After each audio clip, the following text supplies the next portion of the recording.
When I searched on the internet for the effect of money on religion, I came across several websites that explain how to form your own religion, what to say, what to do, with the whole purpose of getting rich.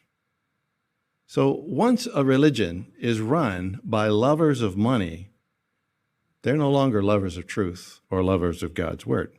We don't send out monthly statements to each of Jehovah's Witnesses specifying a dollar amount that should be submitted to finance the work worldwide. Millions of dollars are required each month to finance the colossal kingdom work that is being supported by this organization in some 239 lands. Where does all of the financial support come from? Largely from you, dear brothers and sisters.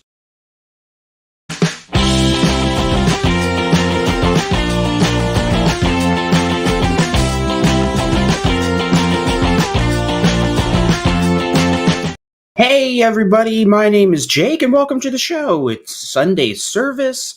I am a former Jehovah's Witness, current asset manager, and this is a weekly live stream that I do where I check in with my old cult leaders, the governing body of Jehovah's Witnesses and their various minions, and we see what they're up to. We definitely have a lot to talk about this week in the realm of money. Yes, a thing that I'm very bad at dealing with in real life. It involves math and numbers, things that I am absolutely terrible at processing in my own brain. So I'm going to be relying on smarter people and chat, who probably is smarter than me a little bit. So if you were watching this later, this is not a video essay or anything. This is a kind of hangout live stream where I ramble. And you can, if you want, check out the description of the video where there is a link to the Irish Independent article that we're going to primarily be talking about. And I'll update it after the fact with some of the other articles and reporting that we look at. So first of all, how's everybody doing? What's going on? I put in my contacts today. Special occasion. It's a holiday weekend. It's either Labor Day or Memorial Day. I'm never quite sure. Because growing up as a Jehovah's Witness, we didn't celebrate holidays. Slept until 6 a.m. That's usually when I wake up. Hey, Austin Mitchell's in chat. Long time no talk. What's up? Ron Pomo is part of the slept in gang. I happened to see our good friend Apostate Barbie in the chat. Sheol Society. Happy Sunday.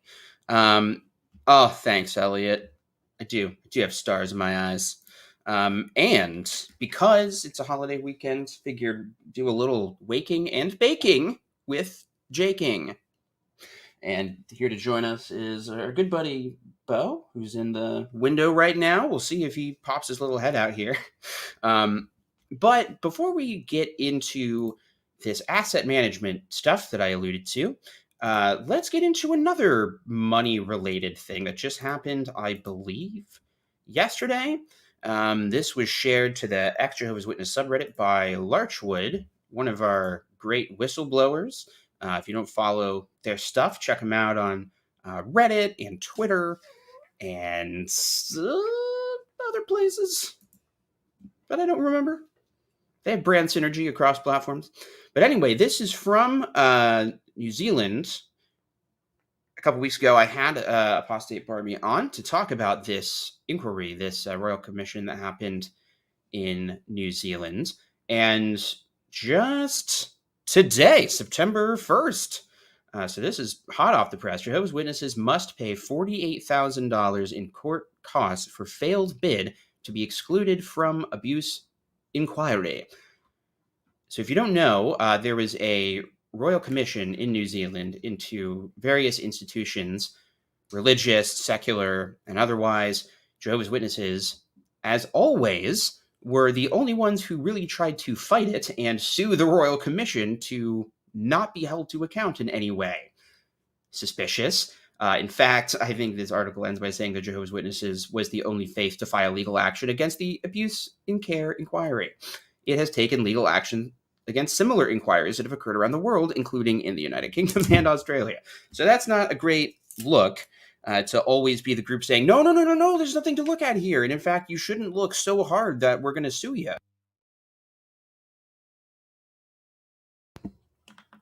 We're so innocent that we're not going to let you look at anything, and we're going to fight tooth and nail for you to not get our records. That's how much we don't have to hide. So Jehovah's Witnesses must pay $48,000 in court costs to the Crown for a string of failed cases brought against the Royal Commission of Inquiry into Abuse in Care. The Christian Congregation of Jehovah's Witnesses Australasia sought a judicial review in 2023 in a bid to get out of being part of the inquiry. The legal action was launched after 3 years of legal wrangling with the inquiry behind the scenes to avoid scrutiny. Oh, here's Bo. Let's see, you can't see him. Buddy, hey, come back. Come back. There he is. There's the fella. He's an ornery one. So sorry, sometimes the stream must be derailed to satisfy Bo's erratic behavior. But so they wrangled for 3 years trying to get out of this. And then they took legal action to try and stop it, almost as if they were kicking and screaming to have no authorities look into their practices. The bid was declined, and the faith appealed the decision, but in April, the Court of Appeal dismissed its argument. The church has agreed to pay $32,321 in court costs to the Crown for the High Court judicial review and $13,212 for the claim made to the Court of Appeal, according to Crown law documents released to RNZ under the Official Information Act. The faith has applied for leave to appeal to the Supreme Court, but a decision on this has not yet been made. Good God. I'll finish this first. In June, the church tried and failed to get an advance copy of the inquiry's final report into the faith after filing an urgent claim that the High Court in Auckland. So they has to pay an additional $2,600-ish for that action. Like, they tried to get an advance copy before anyone else had it so that they could start doing damage control before anybody else had a copy of the report. So just relentlessly suspicious behavior all around. They just can't help but be super sus and super guilty acting and being, if you end up looking at the final result of these inquiries. So it's not a good look. And that $48,000, I think if you were to say that to a Jehovah's Witness, who of course you must remember are not really allowed to read this, and if they did happen to read it, are not allowed to trust it for reasons we've talked about on other streams. But this reminded me of something that I was reading last night for a video that we'll release tomorrow. I was looking at an old video with Philip Brumley, Watchtower's lawyer, who's always doing some things that are interesting. And people might remember that a couple years ago, Philip Brumley, their top lawyer, the top brass, cost Watchtower $154,448.11 in sanctions against him for lying to and misleading the court. So that's not good. So that's a lot of money on frivolous law behavior. I didn't word that right. These are, I would say, avoidable losses, like frivolous appeals to try and wriggle out of accountability that waste a ton of money. And then going to court and making a bunch of false statements. Why do this? Why not just be open and transparent and honest the way Christians are supposed to be? Well, it's almost like they have to appease narcissists who want to appear to be fighting for the faith rather than an honest pursuit of truth and justice. But I don't know. So anyway, those are large sums of money, right? But it's not that large. It's not that large compared to what the organization is able to bring in on a regular basis and how much money they have. Like these kinds of $150,000 fines, $50,000 fines here and there. These are drops in the bucket. And I'm stalling because the page I'm trying to pull up is being very, very slow. Good God. Sweet baby Moses. I'm trying to go to avoidjw.org. It's taken a very long time. Here, let me pull up this. Damn it. Why can't I pull up the thing that's in the description of my own stream? Here, I know what I can do. I will pull up the stream on YouTube and then click on it. That's what I'll do. And then I can see myself in the past saying the same sentence. All right. Now I can show this. This is from the Irish Independent, and this is quite big.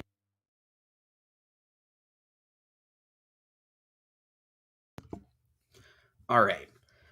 Former top UBS executive joins Jehovah's Witnesses' new Ireland-based asset venture. Slate of industry heavy hitters sign up to management company run by religious group. So shout out to John Mulligan for reporting on this in the Irish Independent. UBS is the Union Bank of Switzerland.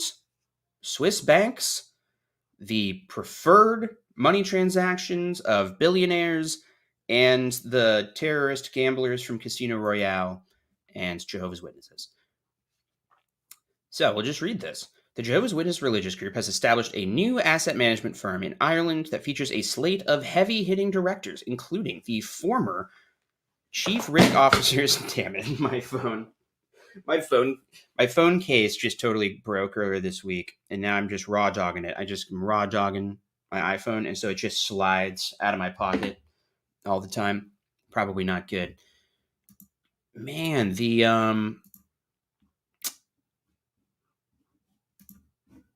Avoid JW is not pulling up. What is going on?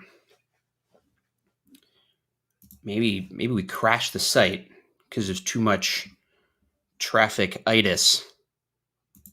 Hey, thanks from Bumble Homestead for the super chat. Thanks for the stream. Listening while working. Assembling ballet costumes. That sounds awesome. Well done. I danced tap as a kid, and yet my parents were surprised to find out that I was bisexual. Never ballet though. Oh man, yeah, I can't access this Avoid JW article, which is deeply unfortunate. I'm gonna try it in another browser. Sorry, I'm just gonna do this real quick while I'm thinking about it.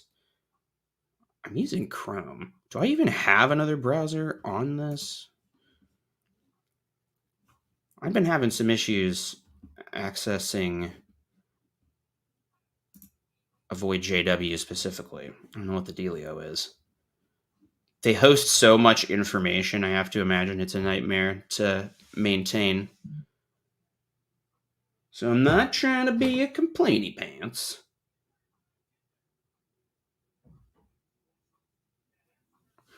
Let's see. Avoid JW.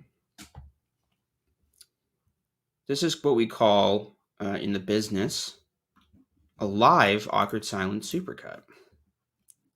Yeah, no, whenever I click on the video, on the link from avoidjw.org, it specifically won't load that one. Like the one about the organization.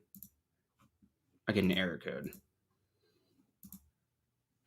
So if we've got any Avoid JW people, let's sound the alarm. Here, let me show you what happens when I try and access this.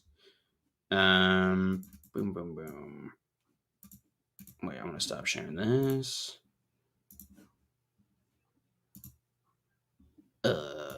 Well, okay. Never mind. I'll work on it. I'm just realizing, like, it won't let me share something outside of Chrome because I'm running StreamYard in Chrome. God damn it. This is a terrible website. I've been told many times to switch over to a different thing and need to get on it. All right. One last sip of water, and then I'm going to read this for real.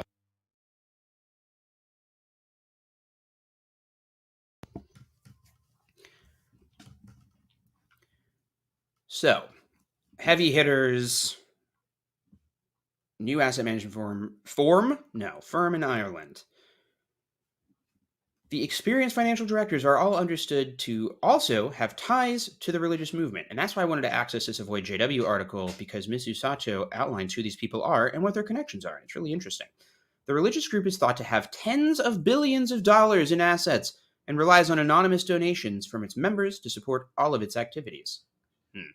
It has established 3 companies in Ireland in recent weeks, including Mina Asset Management, Mina Treasury Services, and Lepta Payment Solutions. All 3 are based at the community's Irish headquarters in Co-Wicklow? Just a wee bit of Co-Wicklow, darling. I don't know. Is that how you pronounce that? So if you don't know, witnesses really like talking about leptas and minas. These were like currency in, was it the 1st century or in Israelite times? I don't remember. Maybe we can look at this cringy clip later of Anthony Morris talking about his favorite lepta coin. And we can quote the iconic Jenny Bloom quote, "Lepta, I hardly know her," from that great stream that we did that one time where we reacted to that. The directors of, I think I skipped that. No, the directors of Mina Asset Management include 3 US-based directors and others based in Germany and Australia. One of its directors is Philip Lofts. He worked for UBS in the United States for 3 decades and was the group chief risk officer from 2009 to 2010 and from 2012 to 2015. So he was the group chief risk officer of UBS, of this Swiss bank thing. He also served as CEO of UBS Americas in 2011. He was a non-executive director of UBS Group Americas from 2017 until 2023. He is currently a non-executive board member of major Swiss private banking group EFG International. And then you've got Vasilios Papas, with an address in Germany. So I might have pronounced that totally wrong. Is also director of Mina Asset Management.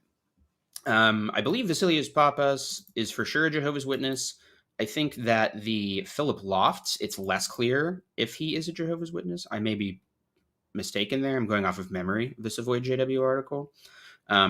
So Mr. Papas is the co-founder and managing director of leading global asset management firm Senegon Asset Management. It has about 57 billion euros? Is that what that is? Of assets under management. This is why I don't talk about serious things, mostly because I'm an idiot. Tobias Browlite? I haven't looked at chat in a minute, and I need help with pronunciations when I check back in. So Toby B is currently an adjunct professor at Germany's for-profit IU, International University of Applied Sciences, and lists his address in New York at the Jehovah's Witness property. Yeah, so this guy's like definitely a Jehovah's Witness. He worked for German banking giant Sparkasse as a portfolio manager from 2007 to 2009 and also held other roles at the group. Nolan Vengathasamy. Sounds like a magic spell. Vengathasamy is also a director. He worked as a bond trader, James Bond trader, with ABN AMRO from 1997 to 2001. He also worked for South Africa's Standard Bank Group. Another director of Mina Asset Management is New Zealander Stuart Bowl, who gives us the address as the headquarters of the Jehovah's Witnesses in Australia. That was my attempt at New Zealand. I don't know. The Jehovah's Witness offices in the UK was asked for comment. There are about 8.8 million witnesses in the world, and an estimated 8,000 across the island of Ireland. About 1.2 million are in the United States. It has amassed considerable assets since the movement was founded in Pittsburgh in 1872 by Charles Dace Russell. In 2015, it put its worldwide headquarters in Brooklyn, New York, up for sale in various lots. It was expected to fetch as much as $1 billion as the group planned to move to upstate New York. In 2018, the group sold the last of the properties it owned in Brooklyn, bringing up to 37 the total number of properties it sold in the borough since 2004. Yeah, 37 properties sold in that area of New York. That's a lot of cheddar cheese. In 2018, just one of the apartment blocks it sold in Brooklyn fetched $202 million when it was sold to Florida-based private equity firm Kane Anderson Real Estate. I definitely read that as Kanye at first and was like, oh my God. Now, I believe the main property that they sold was to Jared Kushner, was it not? The Brooklyn Bethel complex that used to have the big, like, read God's word every day sign. Among the well-known Jehovah's Witnesses are tennis champion Serena Williams, who was baptized by the group in Florida last year. I like that they include that as like a fun fact. Okay. All right. Sorry. Thanks. I'm killing it. Killing in the good way. I'm hearing a lot of critiques. Yes. So I don't know if this is true of Amazon, but headquartering these asset management firms in Ireland seems to be a thing for big money, shady people. As you could tell, I'm a little bit out of my depth talking about this stuff.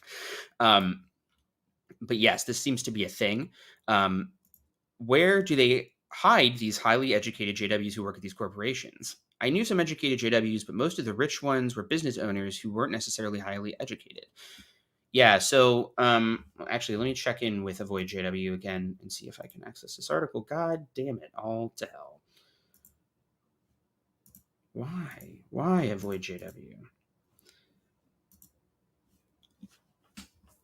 So a couple of these guys, we don't know if they were sent to college by Jehovah's Witnesses, but Philip Brumley was. I talk about that interview that he did on JW Broadcasting that's since been deleted. I talk about that in the video that I'm releasing tomorrow. So I didn't want to get into it too much, but like he was, if you don't know about Philip Brumley, he was assigned by Bethel to go to law school because they needed a lawyer. They needed an educated professional with a law license. So they sent him to Bethel as an assignment.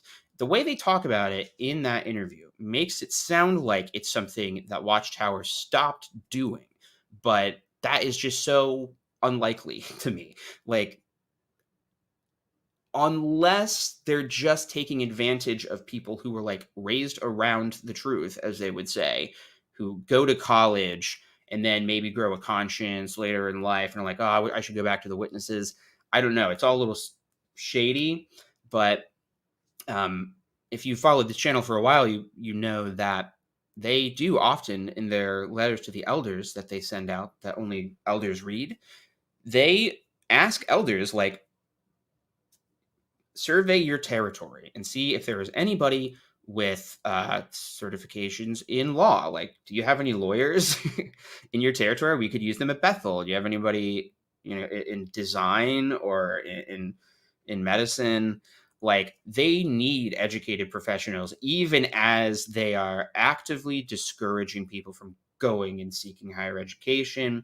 If you don't know, the Anthony Morris talk that was removed from the website recently, which is mostly what this video is about that I'm doing tomorrow, was about higher education. And it's always been this big conflict. On one hand, they are so firm about not going to college for more than 4 years. They say it so specifically. And yet, they desperately need educated professionals out in the field to do their bidding. So the fact that that talk's removed, it could signify a change. It could signify that they are going to start shifting more towards Mormonism and encouraging people to go to college so that they can bring in money for the group.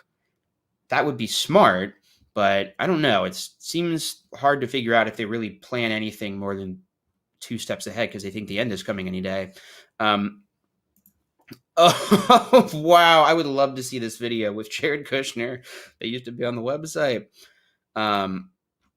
Craziness. Just checking in with chat. Yeah, they only want certain people to be educated. They only want people that they can trust. I mean, Robert Hendricks, for example, the guy who was and is no longer the head of their public information department, he's somebody who was college educated, was a very successful witness businessman, and was brought in from the field to Bethel to utilize his training in building up the PID.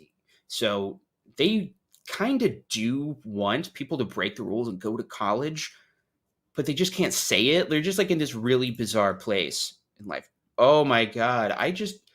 don't remember this Jared Kushner video at all. That's crazy. What a shame. I wonder if I Google it, if I can pull it up from Google News or something. Ireland assets. No, I can't access it. Can anybody else? Like on your phones? On your phones? Because if not, Gravedigger is the most valuable trade, so you can bury all the people in paradise. I know people forget.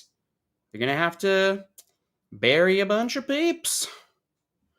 Plumbers, electricians, and hairdressers were the main JW professions in New Zealand, aside from carpet cleaners. Okay, yeah, that's a good one. All right, so what are acceptable things that you're allowed to do? You're allowed to go to, like a trade school to become an electrician or HVAC person. You're like plumbing for sure. Any kind of like contracting work, like construction, and stuff like that. Stuff that you could use in a Kingdom Hall building project is good.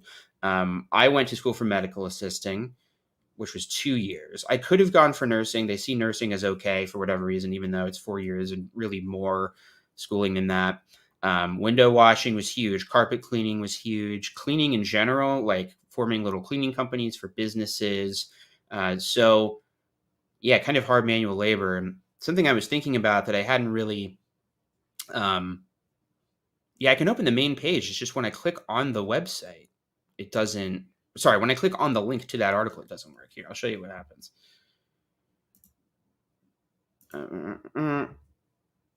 For JW, share this tab instead. So I can pull this up, right? But if I click on this, I get this. Doesn't make any sense. Super weird. I can just pull it up on my phone, I guess. Bananas. Brimley's has been in the cult since the 1920s. Holy shit. Well, in this video, I think he says that, like, even in the video, that he's been the head of the legal department for like 28 years. And that video came out in 2015. And that's something I've been trying to keep track of. Like, all these guys in the service department who make the rules about child sexual abuse, it's the same guys, it's the same people that have been there for decades and decades. So whenever they're like, oh yeah, we've made all these changes, well, it's the same corrupt, slimy people making the changes. Poor Miss Usato has had to deal with so many of my inexplicable issues accessing jw.org recently. I truly don't know why the hell that's happening. Very strange. Let's see. If I go to all latest news, and then I click on this, God damn it. See, look, if I click on this, totally fine. Make it make sense. And you can't. Open it incognito. There's an idea. I wonder if I can open incognito tabs in StreamYard. Sorry, this is so bizarre. This wasn't even happening earlier when I set up the stream. Holy shit, it works incognito. What a load of bullpucky. I think it's this StreamYard nonsense. That's what I think. There we go. All right. Sorry about that, folks. I really can't explain that because I truly don't understand it. Alrighty. So I want to jump down to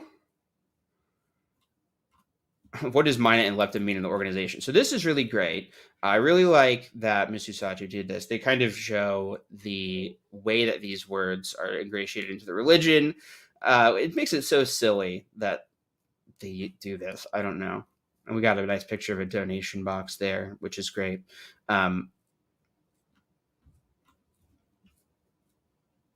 Let's see. Yeah. The article also points out they feature educational videos teaching children to donate their allowance so that they are being generous to Jehovah, ensuring children equate giving to the organization as giving to God.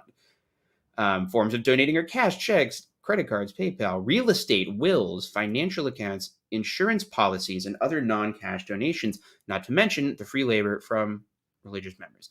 So this is really important in terms of their assets, right? They've got like all of these properties, but they also have this investment management because people will donate, like they'll give to Watchtower in their wills. They'll donate like payouts from their insurance policies. There's all sorts of weird little ways that you don't necessarily think of. And they even have a publication for like giving big bucks to the organization. I think maybe Mrs. Sato knows what I'm talking about, but I remember my uncle had this brochure at his home and I was like, what the hell is this? My uncle, one of them, he was a school teacher for a while and then a school principal for a long time. So he had like, I don't know, tenure. I think he was making some good money, was like literally vacationing constantly all the time. And so we never got that money, but the organization sure did. I remember when we got married, me and Christina were like, ooh, maybe they'll give us a lot of money. Nope, straight to Jehovah. So here are these little bios, and this is so valuable. So thank you so much to Mr. Sato and Avoid JW for doing this, because this is really useful. So these are these figures we were reading about, and some other bonus folks. Philip J. Lofts. Philip J. Lofts is a British national born in 1962. For over 30 years, Philip Lofts has worked with UBS, a Swiss bank and financial service company. He worked in a variety of executive and management roles, including being a member of the group executive board from 2008 to 2015. He was a chief risk officer from 2008 to 2010, and then again from 2012 to 2015. In between, he served as CEO of UBS Americas. While working at the group, he gained international experience from working and living in Europe, Asia, and the US. From 2017 to 2023, he was a non-executive directory of UBS Group Americas. In April 2023, he was appointed as a new member of EFG International's board of directors. Now, what is EFG International? Let's see. Entrepreneurial thinking meets wealth management. Oh boy, some more wealth. Really fucking first world problems. I got so much money, I don't know what to do with it. I can't even keep track of it.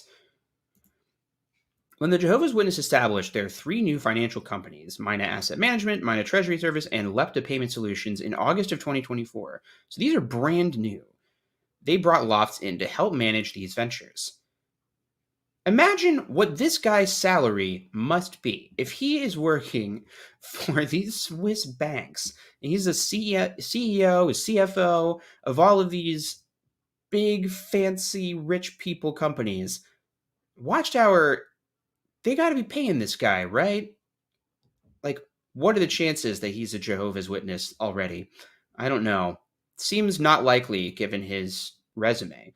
When the Jehovah's Witnesses established their 3 new financial companies, oh, my bad. His background at UBS suggested the organization is leveraging his expertise to ensure that its financial operations are conducted with a high level of professionalism and strategic oversight, instilling confidence in the audience about the financial operations of the Jehovah's Witnesses.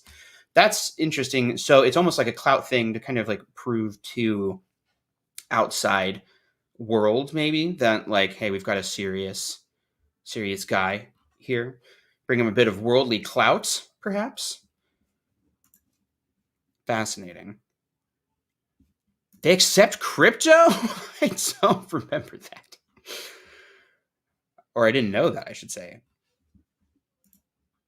Yeah, holy shit. Us too. I saw a post in the Liberati about this the other day, like, hey, anybody else in very bad financial straits, like because of being in the organization and then being inexperienced, and you're now kicked out from the safety net of the group and you just have to figure this stuff out. Like, yeah, not only are you really kept poor as a Jehovah's Witness, unless you're these assholes who apparently broke the rules and got rewarded for it, you're put at a huge disadvantage when leaving because you probably don't have any savings and you don't have any social safety net at all. So, yeah, XJWs have a real uphill battle. Nice to know that these pasty, white, chunky, bald men in $5,000 suits are still being Captain Rolexes on the membership's dime. It's good.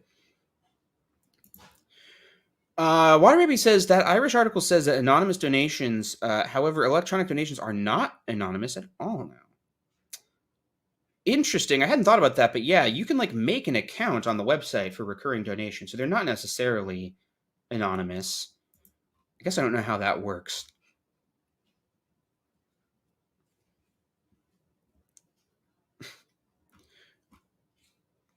Hey, yeah, hit the like button. I assume this guy was born in, who slacked off as a youngster but got back in as an adult. Can't see him being a straight convert. I know, that's what I always wonder about these people.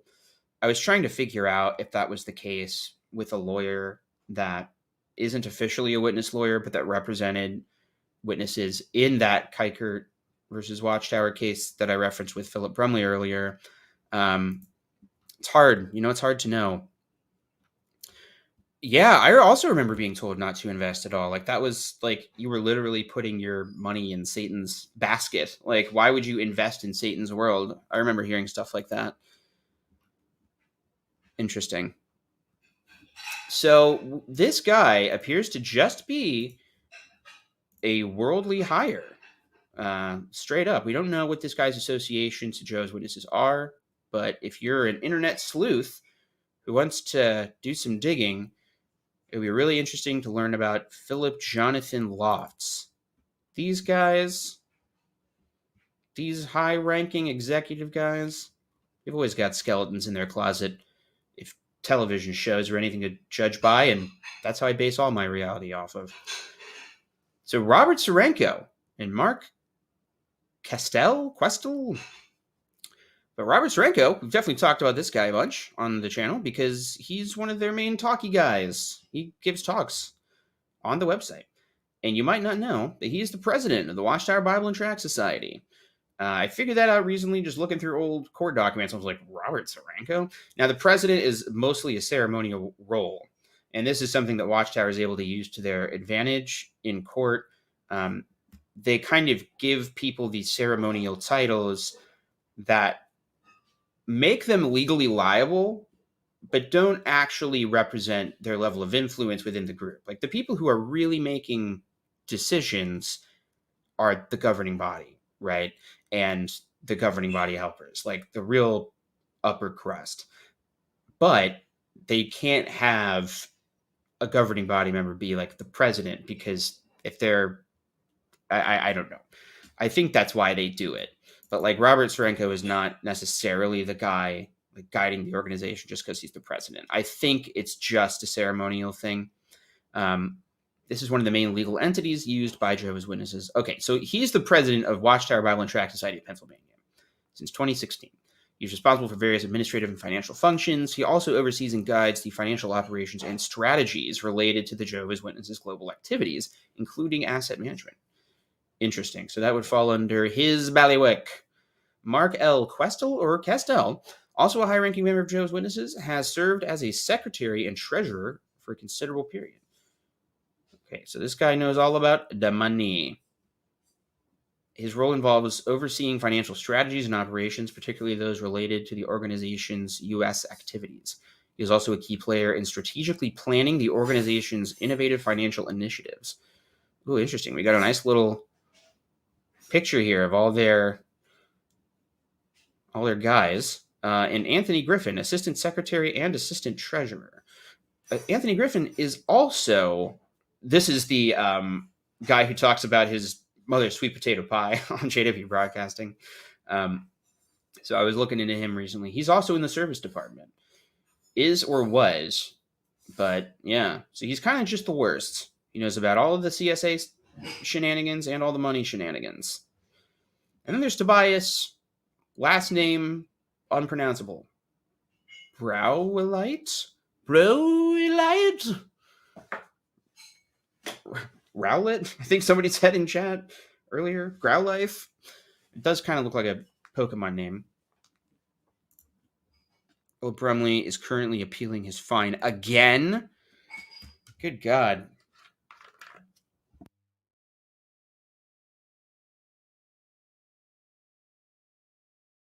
It's pronounced Funke. I know. Nobody can have the name Tobias anymore after Arrested Development. I'm sorry. I wish it wasn't the case. And this is exactly what they do.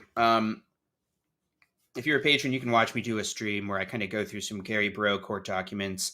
Sorry, I haven't been quicker to put out that video on their CSA legal shenanigans.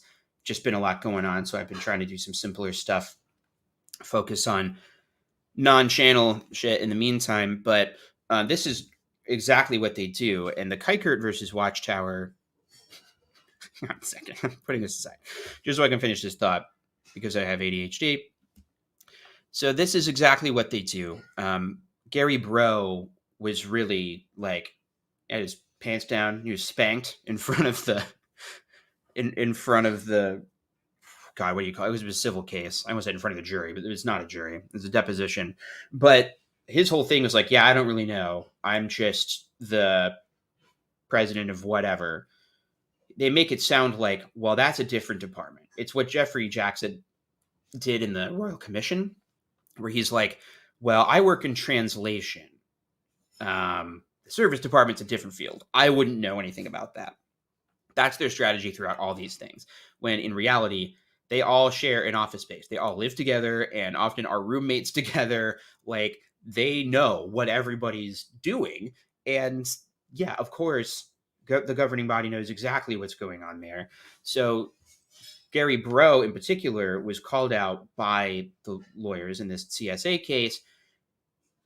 They were able to reveal, like, okay, so you told us you don't know about this thing, but as it turns out, you are actually the president of this thing.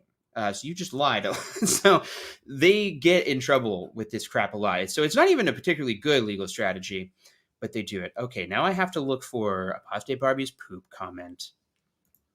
I'm going to eat a diamond right before I die and donate it to Watchtower with the caveat that Let specifically has to manually sift through my poop. Okay, that was a really good comment. That's really good. That's a great plan. Leave something to Watchtower, but make them go through some real hoops to get it. Sorry, back to this. Tobias B. is a Jehovah's Witness from Germany. Since 2016, and 2016 is really significant because this is when this shift to Warwick happens. Fun fact, my upcoming novel, Not a Cult, might have heard of it. It takes place in 2016 for this reason. It takes place in this transition period between Warwick and Brooklyn. You know, Brooklyn's going away, Warwick's starting. To me, that felt like a real hinge point for the organization. And so, and I also wanted the imagery of like the Brooklyn Bethel and stuff. So that's why I set the book there. But it's really crazy seeing this all lined out. Like, yeah, a lot of stuff happened in 2016 for them. They started to make a lot of money off of these property sales, and they started shifting things around, it seems. So this is a German guy. He's the director of something. I'll give it the old college try, despite not having the old college education. Vermogensverwaltung, Jehovah's Jugen, Hingedigadurgen, a Jehovah's Witness financial entity based out of their Salters headquarters in Germany. I believe that's where Ben was, right? That's where Ben Ford was.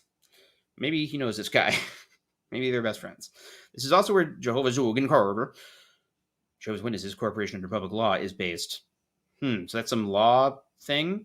He now lists his address as the world headquarters of Jehovah's Witnesses in Tuxedo Park, New York. It is unclear if the organization has sent him to school themselves, but it wouldn't be the first time Watchtower has done this. He had a doctorate, PhD, holy shit, focused in business/managerial economics from TU, Dortmund University. Since 2012, he has served as an adjunct lecturer at IU, International University of Applied Sciences, teaching corporate finance and performance management. So he's doing okay. His wallet's a little heavy. From 2009 to 2020, he served as a partner with another person. Or no, Braulight Geberber. that had an. I'm so sorry. I'm so sorry. I'm so bad at pronouncing things. It has an address somewhere in Germany. And in 2021, he has deregistered this company in the United States as Browlight LLC with an address at Jehovah's Witness headquarters in upstate New York.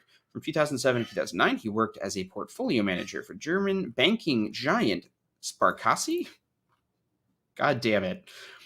In 2017, he conducted videos regarding risk management and accounting for nonprofit organizations.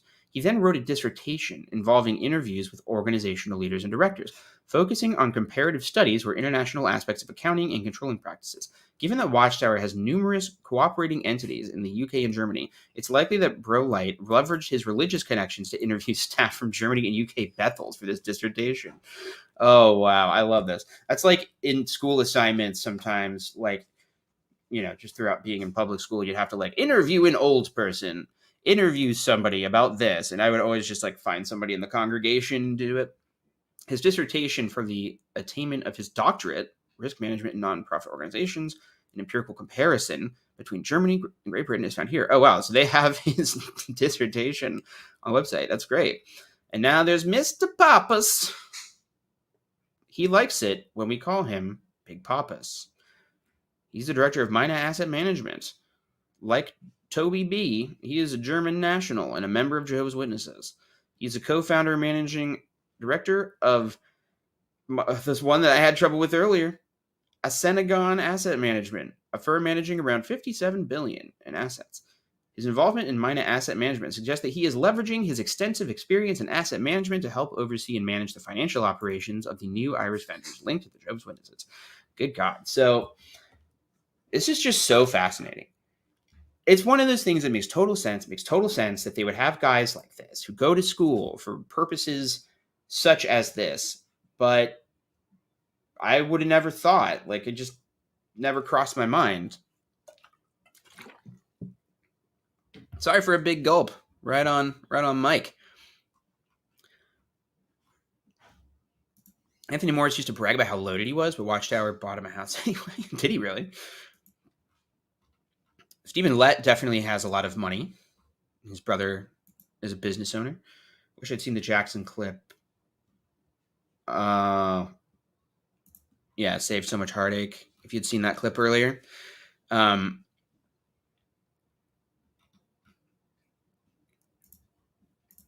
Yeah, I mean, this is really right. Like, no college for witnesses unless it's an effort to protect pedophiles. Like, that's why they send people to college, to protect them from legal cases that 90% of the time are about CSA, and to manage their assets, which they get by exploiting labor and building cheap properties using free labor for members. Absolutely ridiculous. So yeah, these people, boy, it would be so fascinating to know, like, how do they get involved in the group? I want to know their arc, I want to know, but it seems like people like this is kind of a random thought off the top of my head, but like, you've probably noticed, if you're an ex-Jehovah's Witness, that we're less popular than the ex-Mormons. I mean, in general, Mormons have way more members than Jehovah's Witnesses. But because it's a group that encourages higher education and encourages having kids, there's just a lot more of them. And there's a lot more of them in educated positions who then use that education to help the group, right? So because of that, if you tune into something like Mormon Stories, there are often like high-ranking people that have really interesting knowledge that wake up and go on that podcast and can spill the beans. We don't have a ton of that in the ex-witness community. Like, it's a big deal when somebody who's a really high-ranking member leaves. We had it with Raymond Franz back in the 80s. We had it with Rolf Ferrulli, kind of, in the last couple years. I think that happened in, 2019, 2020. He's a circuit overseer with an education. He was an academic, and he's somebody that the organization used their academic credentials to bolster the organization's false teachings about 607 being the date of Jerusalem's destruction or whatever. And that guy left and wrote a book, and it's very interesting.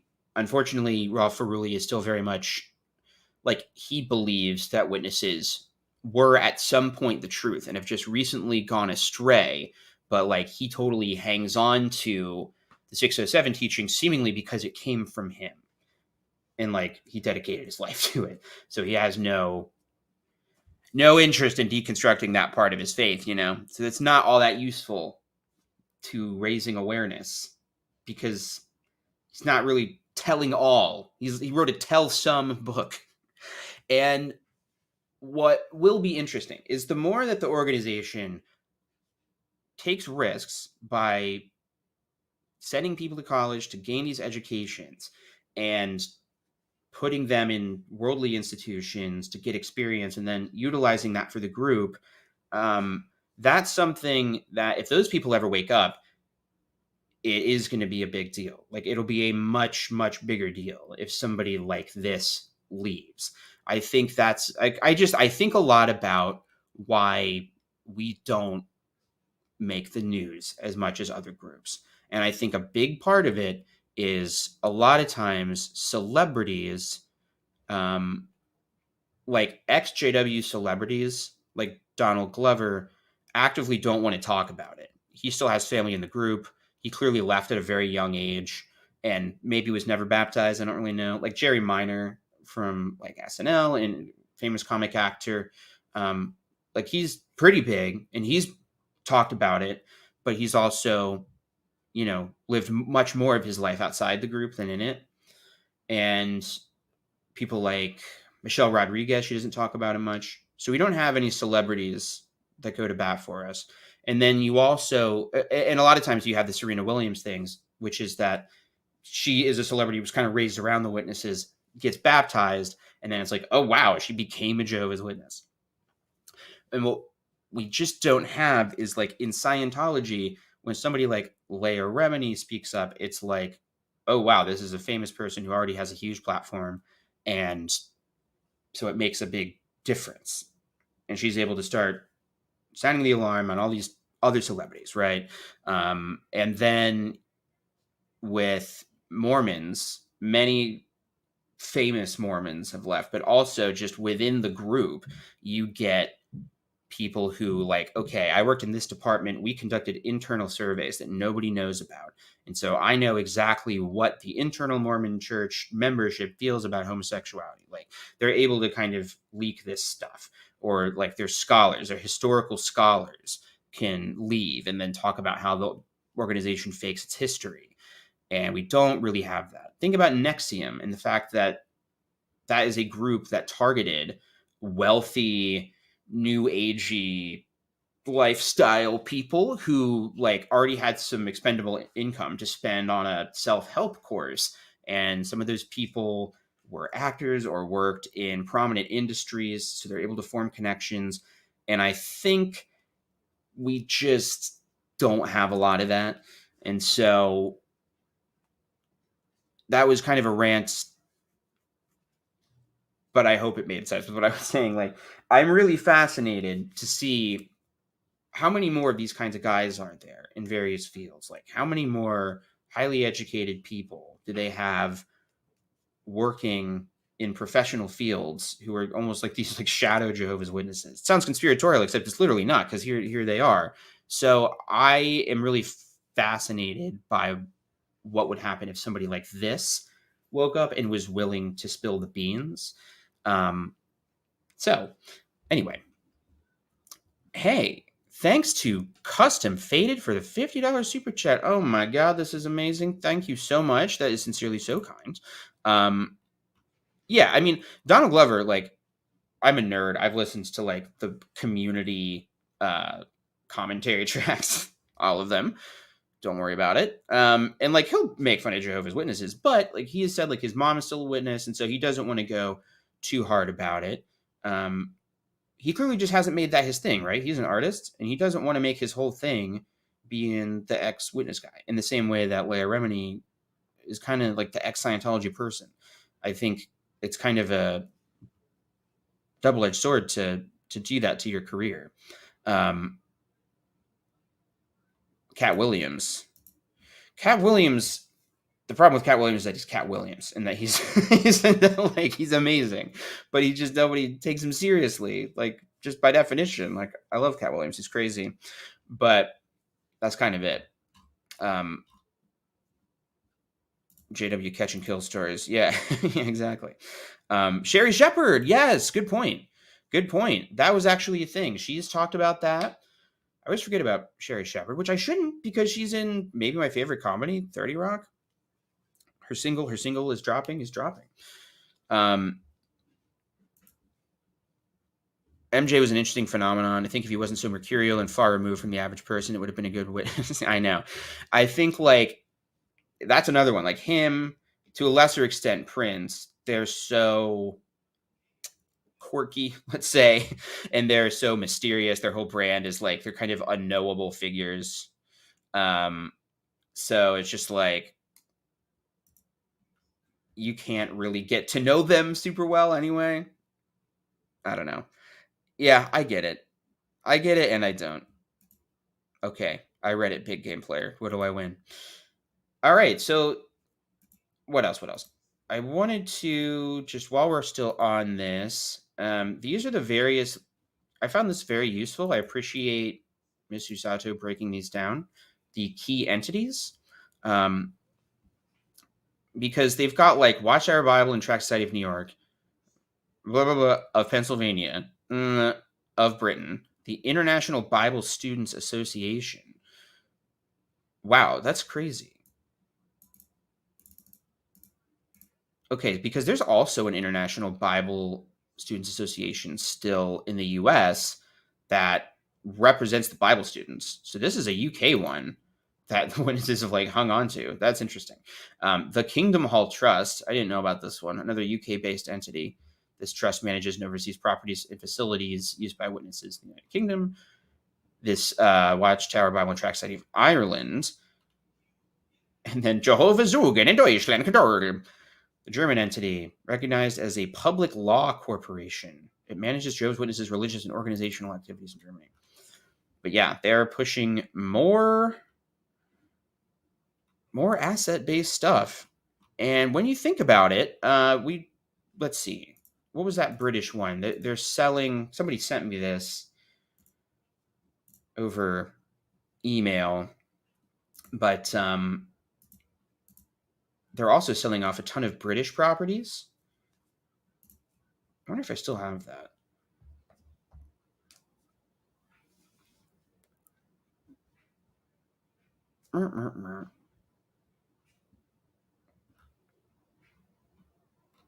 I'm just like scrolling through my emails, and it's reminding me, first of all, that I need to respond to many emails. If you've emailed me and I haven't responded, I apologize. I'm very bad at doing that. Does anybody know what I'm talking about, by the way? Because I could probably just Google it. IBSA properties. That's what it is. All right. IBSA properties. Yeah.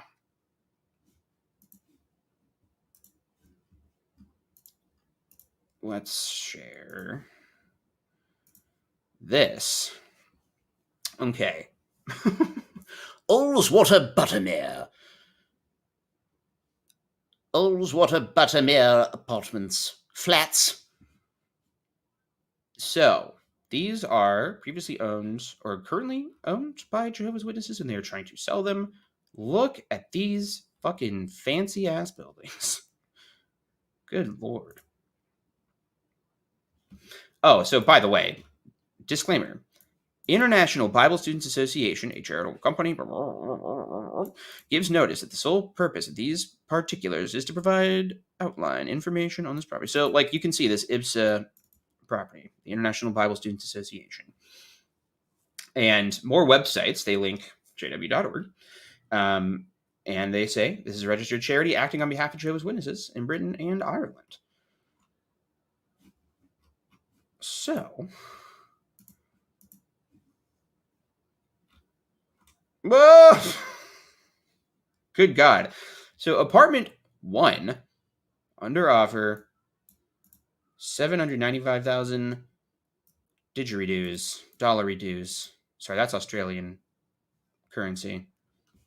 Is this pounds? Is it? Irritated bowel syndrome properties. I know, that's what I see when I see IBS.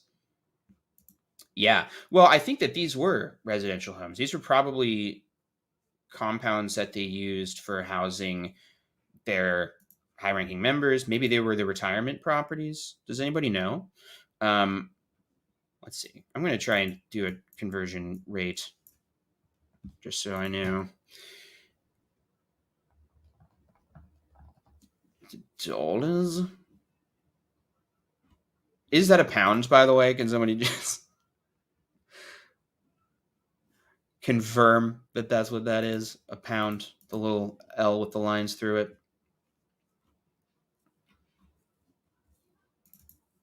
So this many pounds sterling. If that was pounds, it translates to 104. What? No, it's over $1 million in US dollars. It's like a million something, million and change. Okay, this is what's going on here. So this 795,000. Good God, my tongue just like jumped off a cliff mid-sentence. 795,000 pounds is over $1 million United States pounds of dollars. Yeah, 1.4 million for one apartment unit, maybe. Yeah, this is just one unit, right? Like, this isn't the whole building. This is, this apartment has been furnished with fittings reflective of the luxurious space and ambiance of the apartment. That's bananas. Apartment 5. Whoopsies, I'm looking at the wrong thing on screen. God damn. So this is apartment 5. So 1.3 million pounds. Let's look at this video. Ooh. Which actually sounds like it's... This is from jw.org. This is what they play in... God, I can hear it. I can hear the fucking... Like, Jehovah wants us to study the Bible. Like, I can hear it playing in the background of one of their videos. Can't think of what it is. What happens at a Kingdom Hall of Jehovah's Witnesses? All's what a court. Hips and London properties. Hardwood floor. I mean, hey, I'll say it. Nice place. But this is an apartment, right? And it's 1 point blah, blah, blah, blah. Is that a month? Like, apartments here around these parts, you pay a monthly fee. I'm assuming that this is like a condo situation. These are all refurbished, free of charge by volunteers before resale. Yeah, good point. Absolutely true. They would have had Bethelites or just normie Jehovah's Witnesses clean this elaborate thing for free. And, you know, I like to keep some personal information to myself, but I'll admit right here and now that if I were to give you a tour of my apartment, it would not be this big. It would be smaller. Just every room would be smaller. You know, like instead of 2 sinks, it's 1 in the bathroom. Instead of a toilet that floats above the floor, ours does not. God, this bathtub is amazing, though. It is great. Here's a question to chat.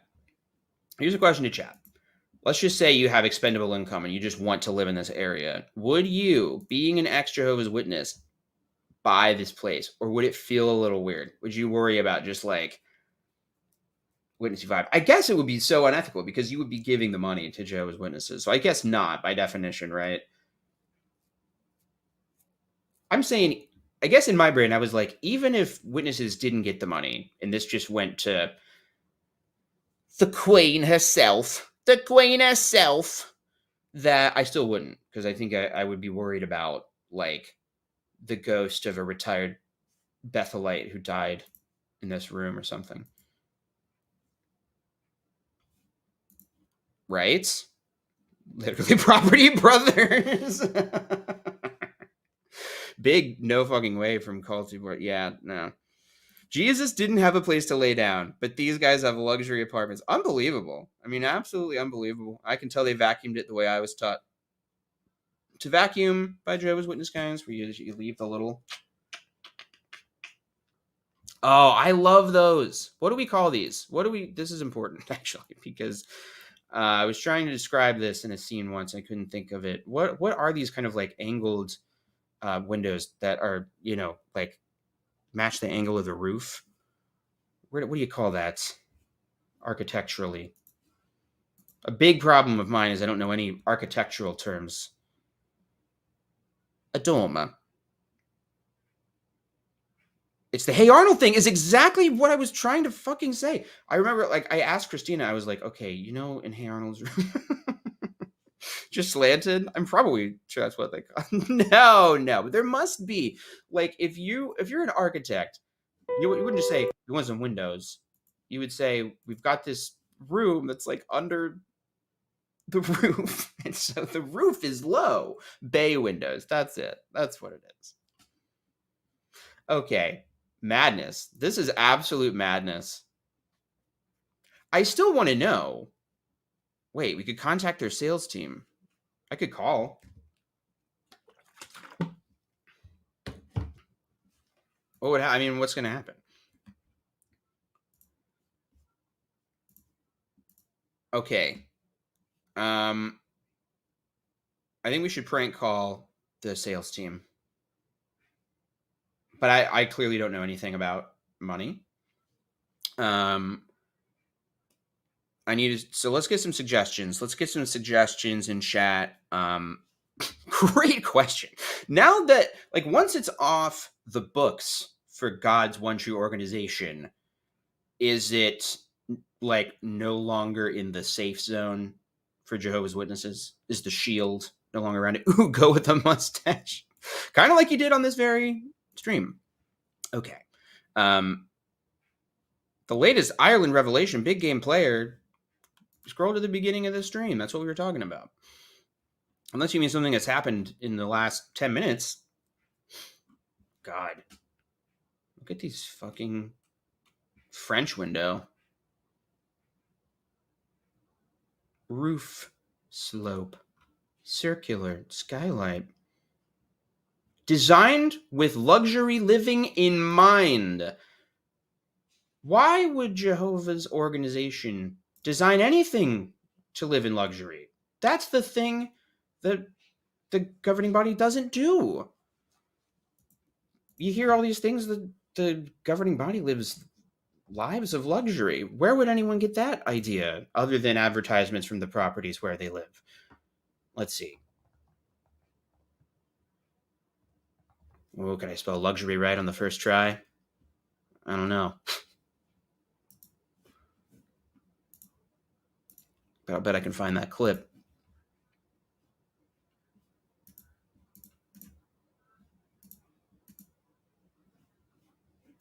God damn it. I'm trying to use that JWS software. It's 8 p.m. You'll have to leave a message? Oh, that's unfortunate. Shit, if I would have started earlier. Well, maybe it's just some, like, Jehovah's Witness with his cell phone on. Luxury. That would be a good name. Okay, so what? Because we need a name, right? So what should be my British name? It should be like Nigel Toppings Bottom, something like that. Tuffetson. I'm trying to find that fucking Lives of Luxury thing. Is luxury with an E or a U? Now that looks really wrong. Holy shit. I think I did spell it wrong. I did spell it wrong the first time. It's devastating.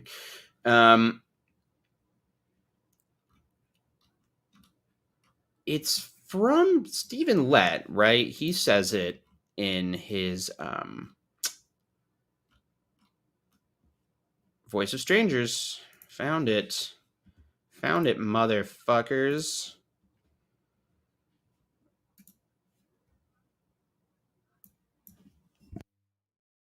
You so they can live lives of luxury. Some examples of their strange teachings are that the faithful slave protects pedophiles, or that slave will exploit you so they can live lives of luxury. Wow. And they would never do that. It's just that some of their properties that they live in were designed with luxury living in mind. Bespoke design in modern fittings. So it was bespoke, you see. It was made just for their luxurious living. But yeah, it's literally like every accusation is a confession, that whole thing. Well, there's no need to swear. Well, listen. I get a little defensive sometimes. Nigel Luxury Tuffets Barringtonshire, Jovington. Let's see. I could do a deeper voice. I think I should try to disguise my voice as much as possible. I was trying to do like, I was trying to do, what was that? That was William Malenfant. Sort of one of these, a deep, almost Plankton from SpongeBob type voice.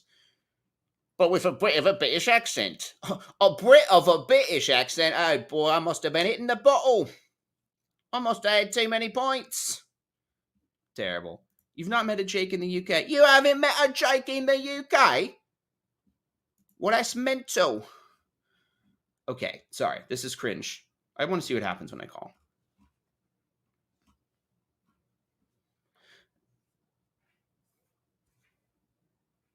Let's see what happens. Contact. We didn't even look at the butter share. Telephone. Well, I want to see what happens. I have been thinking about, like, it'd be so great if we had a direct line to a Bethel department we could prank. I never want to prank the wrong person, just like a nice witness trying to get through their day. I wouldn't want to make them upset. But if we could call the right person, it'd be great.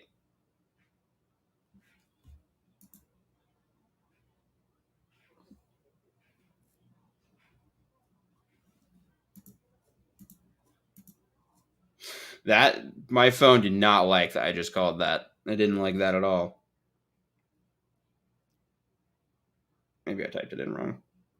371-3379. Might not be able to make international calls on this. No, it doesn't seem like it.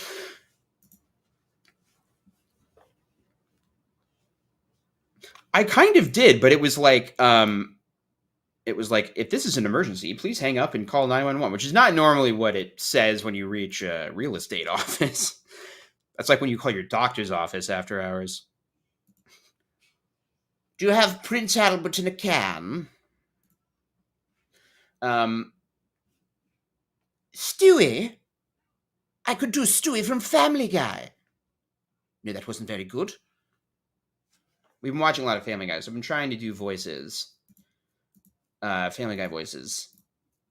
But I'm pretty good at the creepy guy down the street. Come back. Get your fat ass back here. I can kind of do him. And I can sort of do the oh no guy who sort of says like, oh no. Joe, Patrick Warburton is hard to do. Lois, Quagmire, oh, giggity giggity. I don't know if I can do Quagmire. That was okay for off the top of my head. I haven't really tried that. I was trying to figure out a Cleveland, but his voice is hard to do. It's like a little too deep for me. Peter Griffin. I could probably do Peter if I practiced it, but it's not very good. It just sounds like me almost doing a good job so far. So, that'll be something I have to work on. I need to actually work on these. I think the impression game has really fallen off. I think I've been distracted by other things. No. That's my favorite bit in the show, by the way. Always gets me, like it just completely catches me off guard every time. Cary Elwes. I do love him.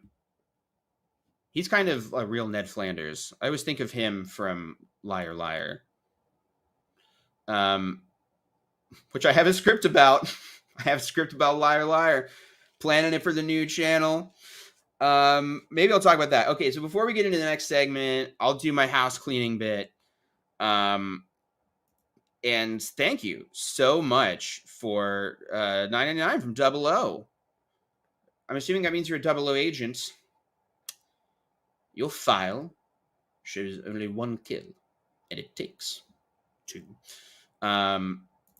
Oh yeah, we might have to do a cute doggy section. Okay, so in our little interim section, well, there's a couple things we can do here. One, I can show a video that not everybody got to see, not everybody's seen, and it'll allow me to take a bite of my snack, which is always an important part of these. You're getting a puppy tomorrow? Oh my god, how excited. Oh, Kip from Napoleon Dynamite. I definitely used to be able to do all the Napoleon Dynamite characters. That's a Witness classic. I'm trying to think of, like, how does Kip sound? He's like, you're just jealous that I've been chatting online with babes all day. And then Napoleon Dynamite is down here. God, I can't do it still. No, that's terrible. That's terrible. Absolutely awful. It's been a long time since I've watched Napoleon Dynamite. Okay, hang on. I got to show you what kind of dog are you getting, Sparky? And have you considered that Sparky is actually a good name for a dog, especially like a firehouse dog? Oh, great. Sorry, just reacting to something in real time. Where's my YouTube studio so I can show this video that currently is only private? All right, so I'm going to show you this little number right here. I'll share this instead. Sorry, okay. I'm going to share this little video, and I'm going to take a bite of my banana and get some more water. So please enjoy this secret interlude. Oh shit, it's muted. A lot of problems are happening here. There's a logistical error, which is I need to make this full screen and then somehow get back to my StreamYard. Okay, here's what's going to happen. Check this out. Greetings. Jehovah has revealed his sacred secret. Are you good at keeping honorable secrets? What about secrets? Jehovah had a secret, human secret, Jehovah's sacred secret, the sacred secret. Jehovah's secret was still a secret. Puzzle box. His sacred secret, sacred secret. Sacred secret, Jehovah's sacred secret, God's sacred secret. When did the sacred secret, God's sacred secret, which he kept secret? What does Jehovah want us to do with his sacred secret? The sacred secret, sacred secret. The sacred secret that we all may continue to declare Jehovah's sacred secret. During this broadcast, we have considered only a few facets of God's sacred secret.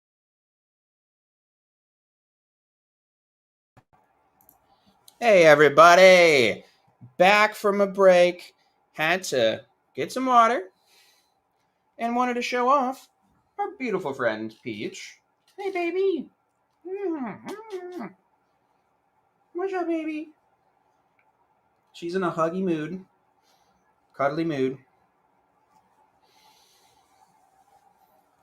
Peaches, she's the coolest dog in the world. Woohoo!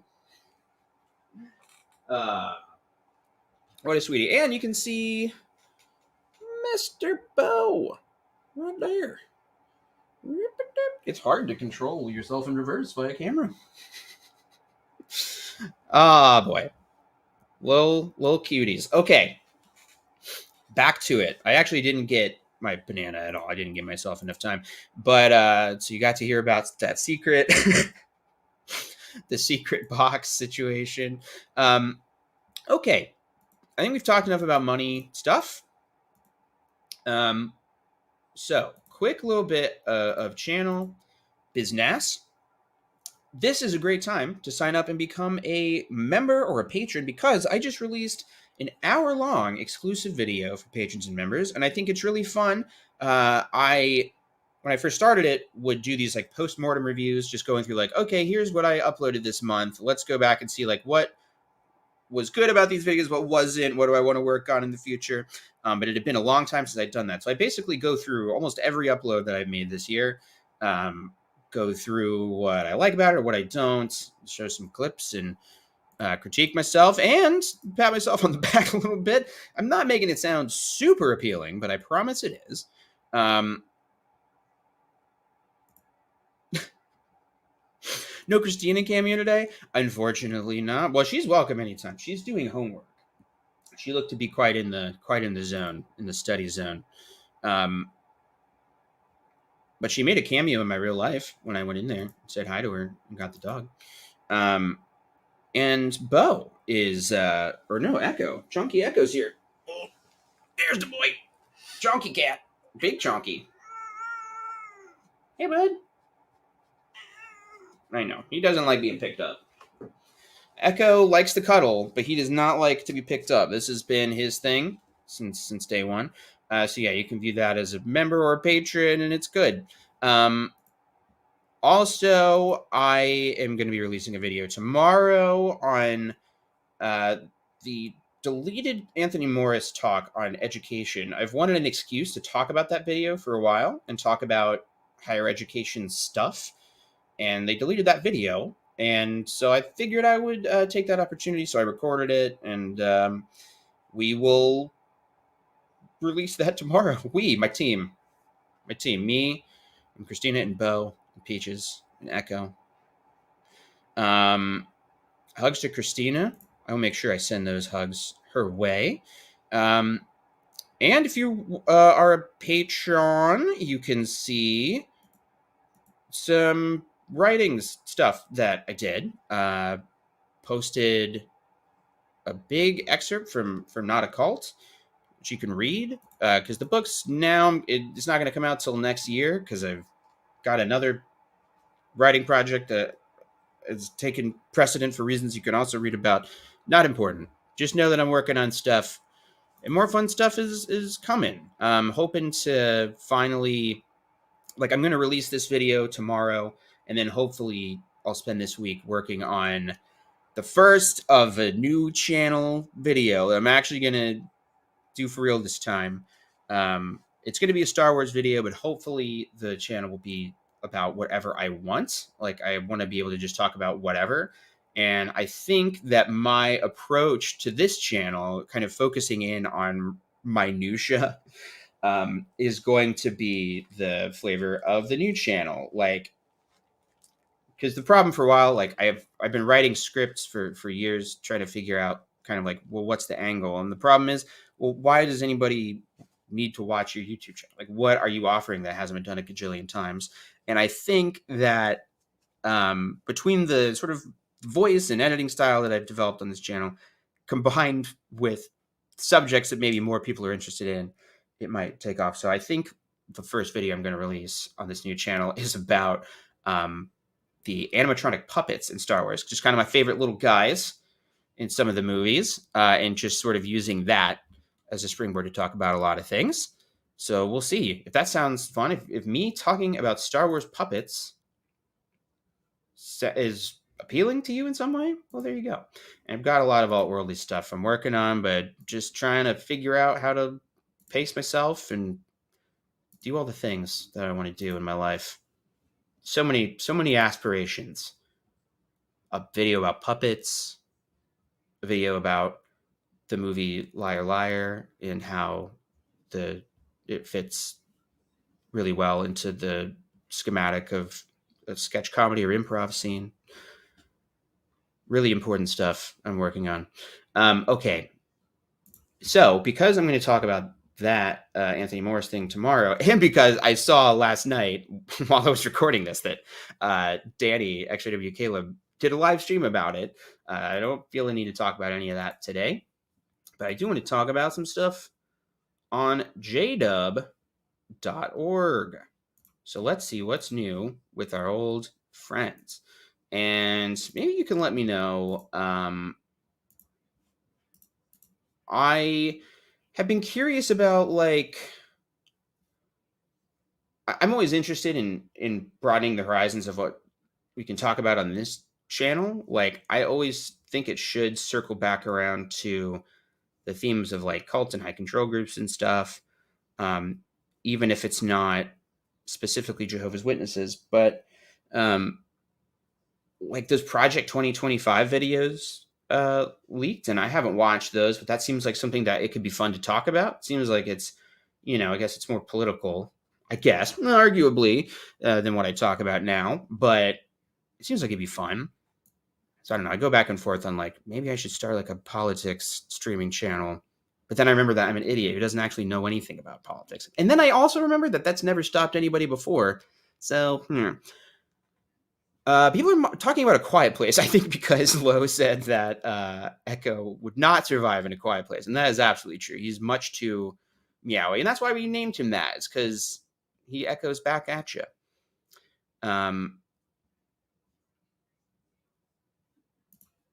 So now that they've erased not just AM3's morning worships, but also his JW broadcasting stuff, definitely not a call. Well, they haven't released all of his broadcast and all of his morning worship. Like, some of them are still there, right? Playing any video games lately? I'm honestly, first of all, you're using it. This is from user, please feed me poop. I have been playing just Zelda. I made myself finish my second playthrough of Tears of the Kingdom because I was having so much fun, and it just made me want to play Breath of the Wild. So that's what I've been playing. But I really just haven't playing. I have not had time to play a lot of video games. So when I do, I just kind of want it to be cozy, and I haven't played a lot of new stuff. And frankly, probably the next new thing I'll play is this new Zelda game that comes out for Switch in a few weeks. Okay. There's a few things that are new. These... we talked about this amazingly creepy guy on the last stream, Per Christensen, who gave disastrous mask off talk. James Mance is a real creep.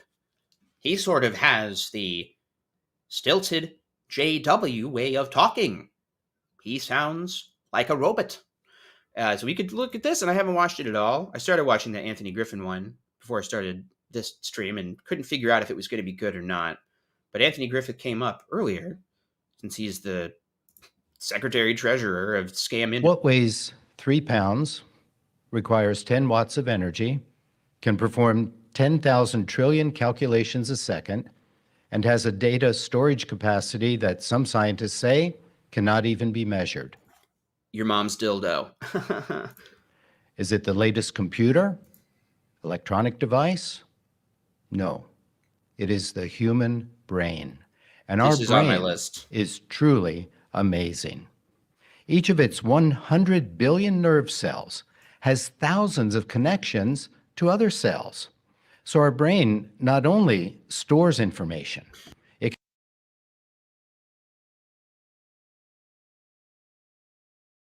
Oh, sorry, I just fucked that up. I'm not muting my microphone while I'm playing this, and I just realized I don't have headphones in. So if you're getting like feedback, let me know. Give me feedback. Each of its 100 billion nerve cells has thousands of connections to other cells. So our brain not only stores information, it can also use that information to reason and make decisions. Today our text is from chapter 6 of Deuteronomy. Please open your Bibles to that chapter and keep a marker there. We're going to refer to it a number of times. But here Deuteronomy chapter 6 illustrates the capacity of our brain to process and store information. Okay, so he's about to turn into a brain scientist. He's going to tell us the facts, the scientific facts about brains. And you can just tell right here, this is a guy who took that limitless pill that we learned about in that documentary that unlocks the full potential of your brain. I think that's actually just not true, right? I don't think it's true that we only use 10% of our brains. And maybe we should look that up. Is it true that humans only use 10% of their brain? God damn it. The fact that Google automatically puts an AI bullshit thing up top makes me, I hate this. I'm hoping that Google loses this antitrust lawsuit that's been brought against it. It's a fucking monopoly. They've made their own search engine absolutely terrible, but also squashed the ability for any other search engine to compete with them. And it's borderline unusable. It's a terrible search engine now. But Medical News Today, which may or may not be a fucking good website, says that it's a myth. We do use our brain. Everybody is saying, many people are saying that it's a myth. In fact, there is a Wikipedia entry called 10% of the brain myth. Interesting. The 10% of the brain myth, or 90% of the brain myth, states that humans generally use only 1/10 or some other small fraction of their brains. It has been misattributed to many famous scientists and historical figures, notably Albert Einstein. By extrapolation, it is suggested that a person may harness or unlock this unused potential and increase their intelligence. So it's just fake. It's just always fake. Interesting. I just mentioned that because it just felt like I heard this a gajillion times as a Jehovah's Witness, and I already forgot everything James Manses said. So maybe he already said this, but if he hasn't, he might. It also contains some helpful memory aids. Today's text is verse 7, which is about child training. But that is only a part of the lessons we can learn from this chapter. Look at verses 1 to 3. And as we read them, picture yourself standing before Moses and listening to this exhortation.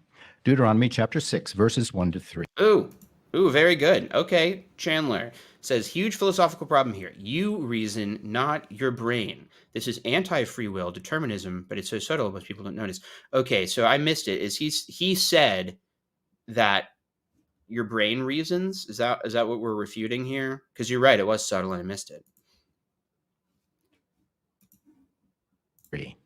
It says, now these are the commandments, the regulations, and the judicial decisions that Jehovah your God has given to teach you, so that you may observe them when you cross over into the land that you are to take possession of, in order that you may fear Jehovah your God and keep all his statutes and his commandments that I am commanding you. Commandments that I'm commanding. Your son, and your grandson, all the days of your life, so that you may live a long time. The Bible? And Such you a must well-written listen, book. O Israel, and The prose carefully is observe beautiful. them, so that you may prosper and become very many in the land flowing with milk and honey, just as Jehovah, the God of your forefathers, has promised you.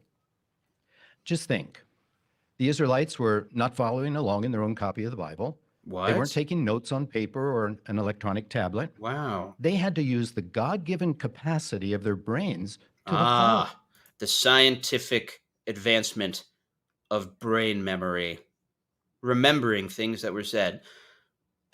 This is a weird thing he's bringing up because this is actually an argument often used against the historical accuracy of the Bible, that Watchtower acknowledges that many of the stories in Genesis were passed on by oral tradition, and like stories about Jesus Christ were passed on just by oral tradition and recitation before they were ultimately written down.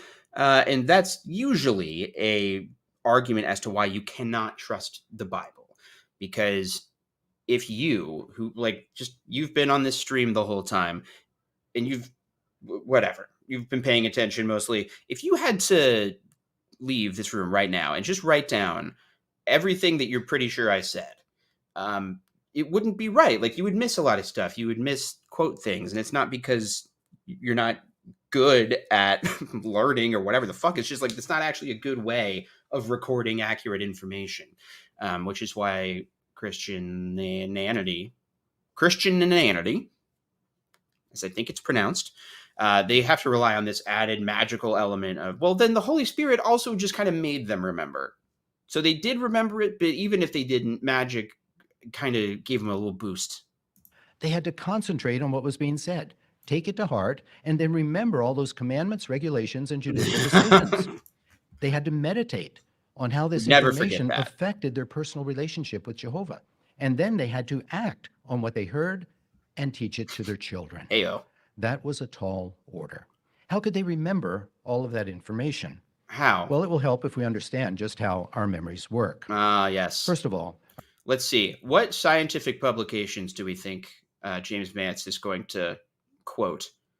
Is he going to do the old thing where he's like, one study says, one research work claims, or is he just going to quote a Watchtower or Awake magazine? our memory involves 3 stages: processing, storing, and retrieving information. Second, there are 3 basic kinds of memory. Oh, We like have the art. sensory memory, short-term memory, and long-term memory. Okay. Sensory memory is memory that receives information through the senses. We remember how something smells. Why does he know this? Why does he think this? He didn't get it from the Bible.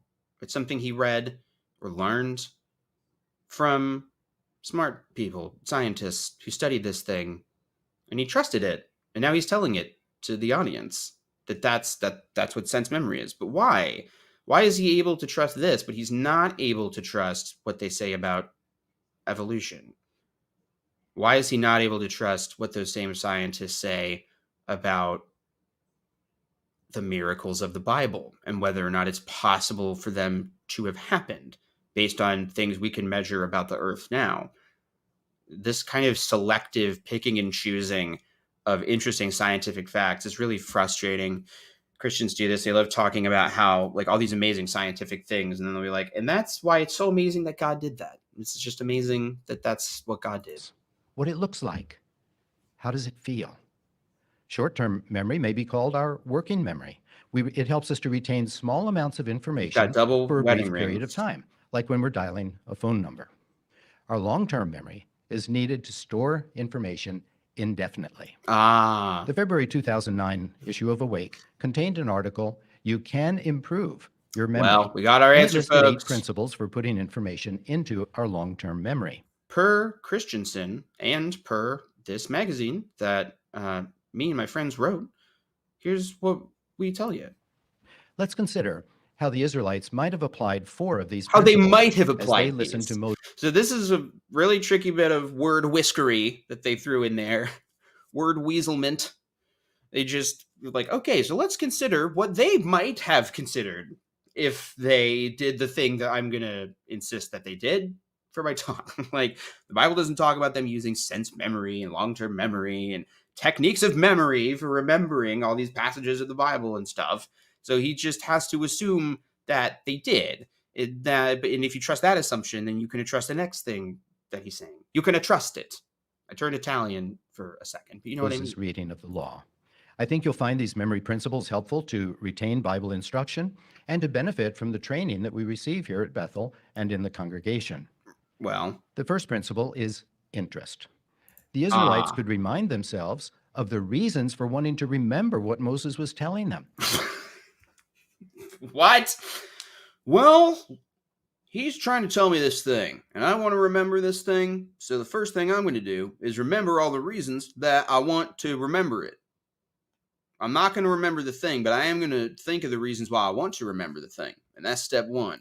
And a primary reason is given right here in Deuteronomy chapter 6, verse 5, where it says, You must love Jehovah your God with all your heart and all your soul and all your strength. How am I going to remember Yes, a something like keen that? interest in Jehovah's instruction was essential in order for the Israelites to maintain a close relationship with Jehovah. Another principle is attention. He's just moving on. That none of that made any sense. Didn't have to do with memory or interest or whatever the fuck he was saying. One authority said most memory One failures authority? actually represent failures. He's doing all of them. He's going to do all the greatest hits. So we had an Awake article from 2009. One authority stated, okay, like, what kind of authority are you saying here? Because, I don't know, the purchasing department at the hospital where I work has some authority over some things. So they are an authority. Did they say that? In attention. So the Israelites needed to listen carefully and not let anything distract them. Shh, give me time. I'm trying to listen and Recitation is remember another using my principle. That memory means techniques. to repeat things out loud. And that strengthens the connections between the brain cells. And that's exactly what today's text is encouraging us to do. Deuteronomy 6, verse 7 says you must. The daily text is reminding us to do what we are going to guess that the Israelites must have done. Otherwise, how would they have remembered all that stuff that they wrote in the Bible, which is true? Inculcate them in your sons and speak of them or recite them on various occasions. A fourth principle is visualization. That means to make a mental picture of what we want to remember. So as the Israelites heard Moses speak the words of verse 7, no doubt they could picture in their own minds opportunities that they would have to speak of these things to their own children. I have doubts of that. I don't know that I buy into this argument. So he's just saying that when they heard him say the thing, no doubt they pictured the thing in their brain. But also, not everybody does that. This is actually a real fact about brains, which is not everybody has that mental visualization thing. I was listening to John Green, like Vlogbrothers video, and I was surprised to hear him say this. Like, sometimes, like, if you like read the word apple on a page, right, you picture one in your mind, but not everybody does that. Just like not everybody has an internal monologue. And like I would have thought, because John Green's a writer, that he does have that, but he doesn't. He doesn't have that mind's eye thing. And so this is like a really wild assumption that he's making, because truly not everybody does what he's saying. But presumably, if they were following divine direction, they would have done it. So by all means, go back to that February 2009 Awake. That's a good point. He did say that there was no doubt. So I don't know why the memory I'm principles. acting like there's doubt. But now let's look at Deuteronomy chapter 6, verses 8 and 9. These verses describe another memory I aid. like some Let's joke read Deuteronomy 6, 8, and 9. It says, tie them as a reminder on your hand. Like you could say one authority said, but it's actually like, okay, one authority said. So like Richard Dawkins, you know, I would say that he is an authority on evolutionary biology. But if you were to just cite one of his random tweets about something, well, even though it's something that an authority in a given field said, I don't think that should be taken as like, I'm just saying this kind of vague bullshit that they do. One authority, one research work says, like, it's just bad. It's just bad writing and speaking and source citing. It's stupid. It's dumb. And they lazy. must be like a headband on your forehead. Write them on the doorpost of your house and on your gates. Yes, writing things down, taking notes. How did they is do a that? Good memory aid. They didn't go But to school. we don't want to make the mistake of the Jewish religious leaders. Sometime after their return from Babylonian exile, they began to apply these words literally. So they wrote down scripture citations, put them into leather cases, and then attached those cases to their arms and their forehead.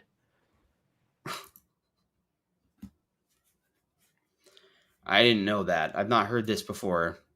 He's not citing a source, so I don't know if I can trust it. But famously, not everybody was able to read.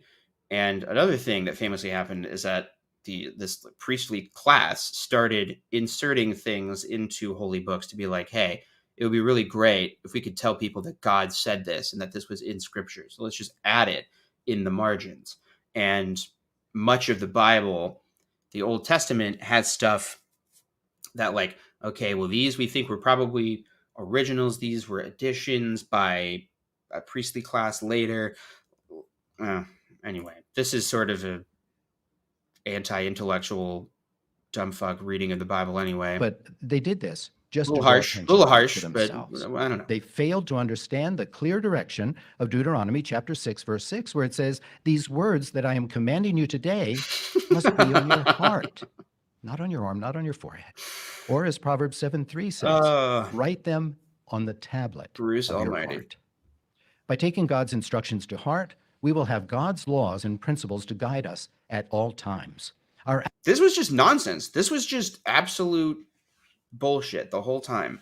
He made some statements about the brain, which had nothing to do with anything, because all he was saying is that the ancient Israelites had to remember stuff, and we have to remember stuff too now. And the stuff you have to remember is the stuff we're saying. The Watchtower Bible and Tract Society, LLC Actions, Industries. not a leather case on the body or a plaque that we put on our doorpost, will be visible evidence that we respect God's word and we apply it personally. If this was a and Rutherford as a family. era, that's what he would say. He'd be So like, does this "It says mean right it's there in the wrong for Bible us to have a tablet, and scripture look what we citation have on now, our desk tablets." or perhaps on our refrigerator? Rutherford No. had some crazy We even ones. display the year text in our kingdom halls. When the Printery brothers in Japan had the privilege of printing the first complete Japanese New World Translation 40 years ago in 1982, they put the citation of Ezra chapter 7, verse 6 on the side of the press. And they did this as a reminder that they were sharing in a sacred work that started thousands of years earlier. Wow. It's sort of like some people do this with a picture of a cat hanging from a tree. It's little words that say hang in there. Just so they remember, hey, actually, you should hang in there. You really should be thinking about hanging in there. In case you're thinking of letting go, let these words be on your heart. Hang in there, little guy. Everything's going to be okay. So it's really profound when you think about it. The guy had an hour he had to fill with something, and he had a new tie he wanted to show off. Unironically, I kind of think this tie rules. Making copies of God's inspired word. What is it? As the pages of the Just Bible design? rolled off the press, the brothers were encouraged by the example of the copyist Ezra to do their best. How so? A copyist. The That's my nickname for JW Panda. Uh-oh. This is why I shouldn't stream when I'm stoned. Isaiah 40:26 is a wonderful recommendation on how we can appreciate. Okay, so he's going to talk about creation. So I watched a little bit of this, and the beginning's very stupid. He's just like, hey, the verse says lift up our eyes, and then, but you should do that, actually, because you should look up at the sky and see creation.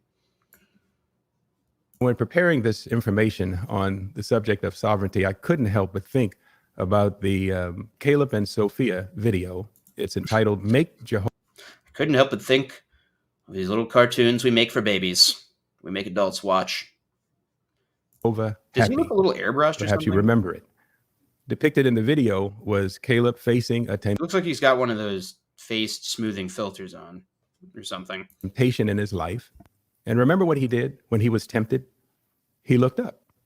He looked up in full recognition of Jehovah's sovereignty. And when Caleb looked up, what did he see? Well, he saw in his mind's eye myriads of angels. This is, I think, one of the most illustrative little images that they've put out there. Like, I've used it a couple of times in videos now. It's a really good visualization of why it sucks to be a Jehovah's Witness, because every little decision you make, whether it's just what video game to play with your friend, or whether or not you're allowed to sign up for a club with your friends after school, like, everything is a divine challenge. Myriads of angels are cheering you on, hoping that you make the right decision that makes Jehovah happy. And then you've got Satan, the bad guys, the Slytherins of the world, just watching. They're hoping you're going to join their team. Like, that is a demented way to live your life. This is child abuse. It is abusive to do this to your child and make them think that secret, invisible people are watching their every move and are going to be happy or sad based on their actions. That's abusive, and I think if you do this, you're a shitty parent and you should stop it. And I can't believe that they talk about this so proudly on purpose, because it's an embarrassing video and they should feel bad. cheering him on to do what is right in Bold Jehovah's words, eyes. those coming out today. They were urging him to stand up for Jehovah's sovereignty, make Jehovah's heart glad.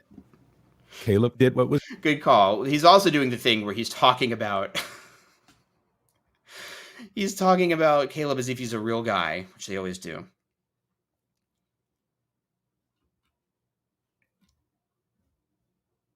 History of education in ancient Israel and Judah, Wikipedia. I just learned that they're going to be studying one of the children's books for book study or whatever they call it now. Oh my God, you're right. I saw somebody post about that. I forget. Is it? It is like their new Bible story book, isn't it? Something like that. This is a grown man in a suit talking to a room full of adults who work for the same company as him. And he's like, what this really made me think of is this cartoon. This little cartoon where cartoon angels are watching a cartoon boy playing basketball. And that's what we're going to talk about this morning on our Serious Religion. Thank you to QC Man for the $1.99 super chat. Appreciate it. Mr. Sato says very sick. It is. right. This is a sick video. And what was the reaction of those heavenly spirit Well, creatures? with the reaction of observing the him fictional cartoon in this angels, temptation? you remember the thing that we made? Well, the angels rejoiced They because cheered. Caleb stood up for Jehovah's sovereignty. And most importantly, he made Jehovah's heart glad so that Jehovah could give a reply to the one that taunts him. It's just insane. They are talking about a fake fucking cartoon that they made and citing it with the same like portent as they do with Bible accounts. Like, and if you recall in this real story that happened, Caleb was tempted. And if you remember what we saw in the documentary, when the camera panned up to heaven, the angels, what did they do? They cheered. They cheered.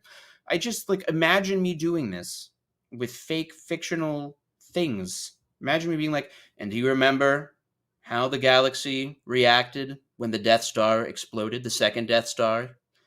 Well, they cheered, didn't they? They pulled down that statue of Emperor Palpatine. The city of Coruscant held a celebration. The Gungans did another thing. They shot little fireworks into the sky.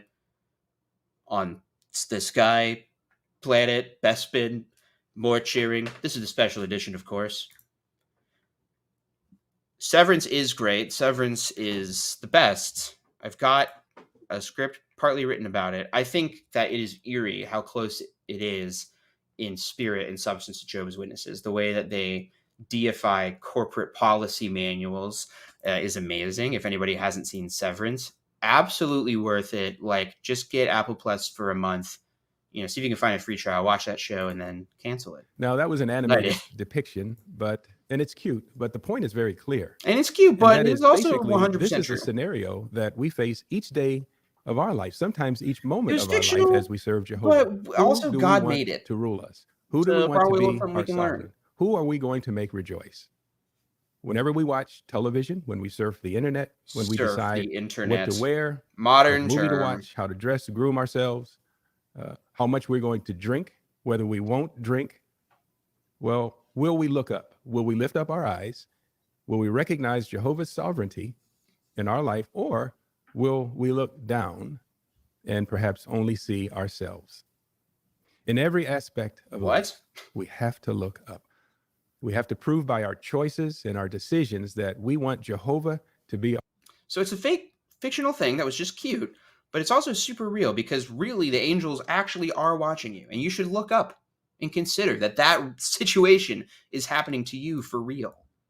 Our ruler. We want Jehovah to be our sovereign. Now, I'd like to briefly discuss two Bible examples that illustrate the blessings of looking up, recognizing Jehovah's sovereignty, and the disastrous consequences that result when we look down and perhaps only see ourselves. These are familiar examples, but they make our point. Apparently, the first example is that of David and his encounter with Bathsheba. Really we're familiar with that. It's recorded in 2 Samuel chapter 11. We might turn our Bibles there. Ooh. Second. Very nice bit of data here from Sam Burns Toast. Over the last 3 years, the writing team have used only 120 different scriptures across all meetings during the years. If you have like a spreadsheet or something, can you send that to me? Like whatever that is, that where you're getting that information, because that's really interesting. And I bring it up a lot just as a joke on the show that they've got like 10 scriptures that they cycle through, but it would be really interesting to know if that's true. Oh no, Sparky hates Don't Look Up. Nope. Oh yeah, Nope rules. I just love all of Jordan Peele's movies. I need to rewatch that one. Samuel chapter 11. I've only seen it the once. Now, you might remember in verse number 1, it speaks of David's men going to war, fighting the Ammonites, but David stayed back. He stayed home. The 1967 Watchtower suggests that possibly he was home taking it easy. What a guess. I mean, what the fuck? Maybe he had the flu. Well, could this have been an indication that David was beginning to look down? Wow. Okay, listen to all the weasel words here. This is crazy. Okay, so Dave, in this account in the Bible, David's men are going to war, but he stayed back. Now, that could be possibly because David's a king, and he doesn't necessarily need to be on the battlefield all the time. Maybe. I don't know. And I legitimately don't know, because I don't know if that adds up. But let's listen to the specific words stayed back. He stayed home. The 1967 Watchtower suggests... Okay, the premise is a magazine that his own religion wrote in the 60s, suggesting a possibility. So that's it. It's just this one magazine suggesting a possibility. That possibly he was home. Possibly David was home taking it easy. That he was being a lazy son of a bitch, just hanging out, chilling, relaxing, and maxing all cool, and possibly playing some people outside the school while his guys were fighting the Ammonites. So the premise is a magazine suggested that possibly David was being lazy. Taking it easy. Well, could this have been an indication? And if that's true, could that have been an indication? Indication that David was beginning. That David was beginning to look down? A metaphor that he just invented for this talk? To look down. Well, in verse 2, he really looks down. Oh.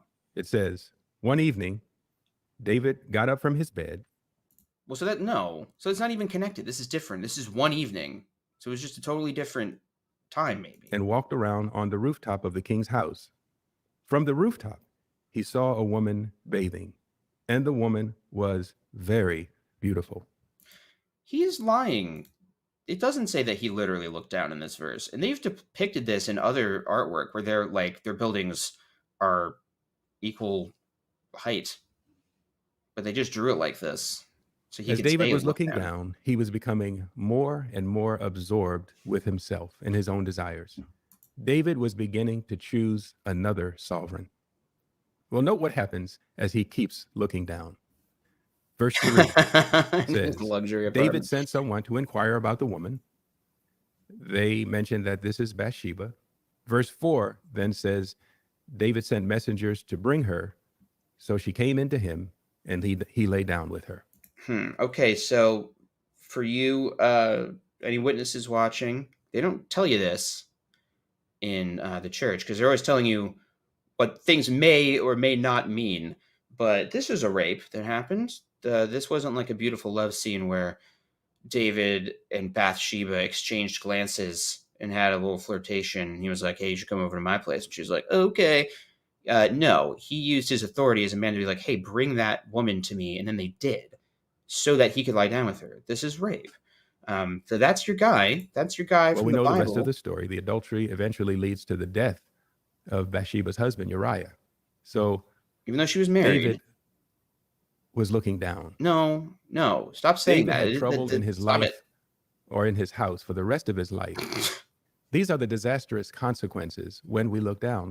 Oh yeah, he really reaped the consequences of continuing to be king and being one of the most famous people ever in the Bible, who assholes like Anthony Griffin still talk about years later and do rape apology for your creepy past crimes. Choose another sovereign in our life. Well, contrast that with the example Jehovah of wasn't Joseph sad in Genesis about that chapter much. 39. We might look there. When Joseph was faced with temptation to commit adultery, Joseph looked up. He lifted up his eyes in full recognition of Jehovah's sovereignty. You don't know? No, you are adding that part. Genesis 39, the account, it says in verse 7. Now after these things, the wife of his master began to cast her eyes on Joseph and say, "Lie down with me." So he refused and said to his master's wife. Now, as we read Joseph's response, you can almost see in your mind Joseph lifting up his eyes in recognition of Jehovah's sovereignty. Wow, you can almost Verse 8 continues. view the fan fiction that Anthony Griffin needs you to believe for his fucking fan fiction to make sense. Here my master does not know what is with me in the house, and he has entrusted everything he has into my care. There is no one greater in this house than I am, and he has not withheld from me anything at all except you, because you are his wife. So how could I commit this great badness and actually sin against Potiphar? No, that's looking down. He was concerned about sinning against Jehovah. What a beautiful example of looking up.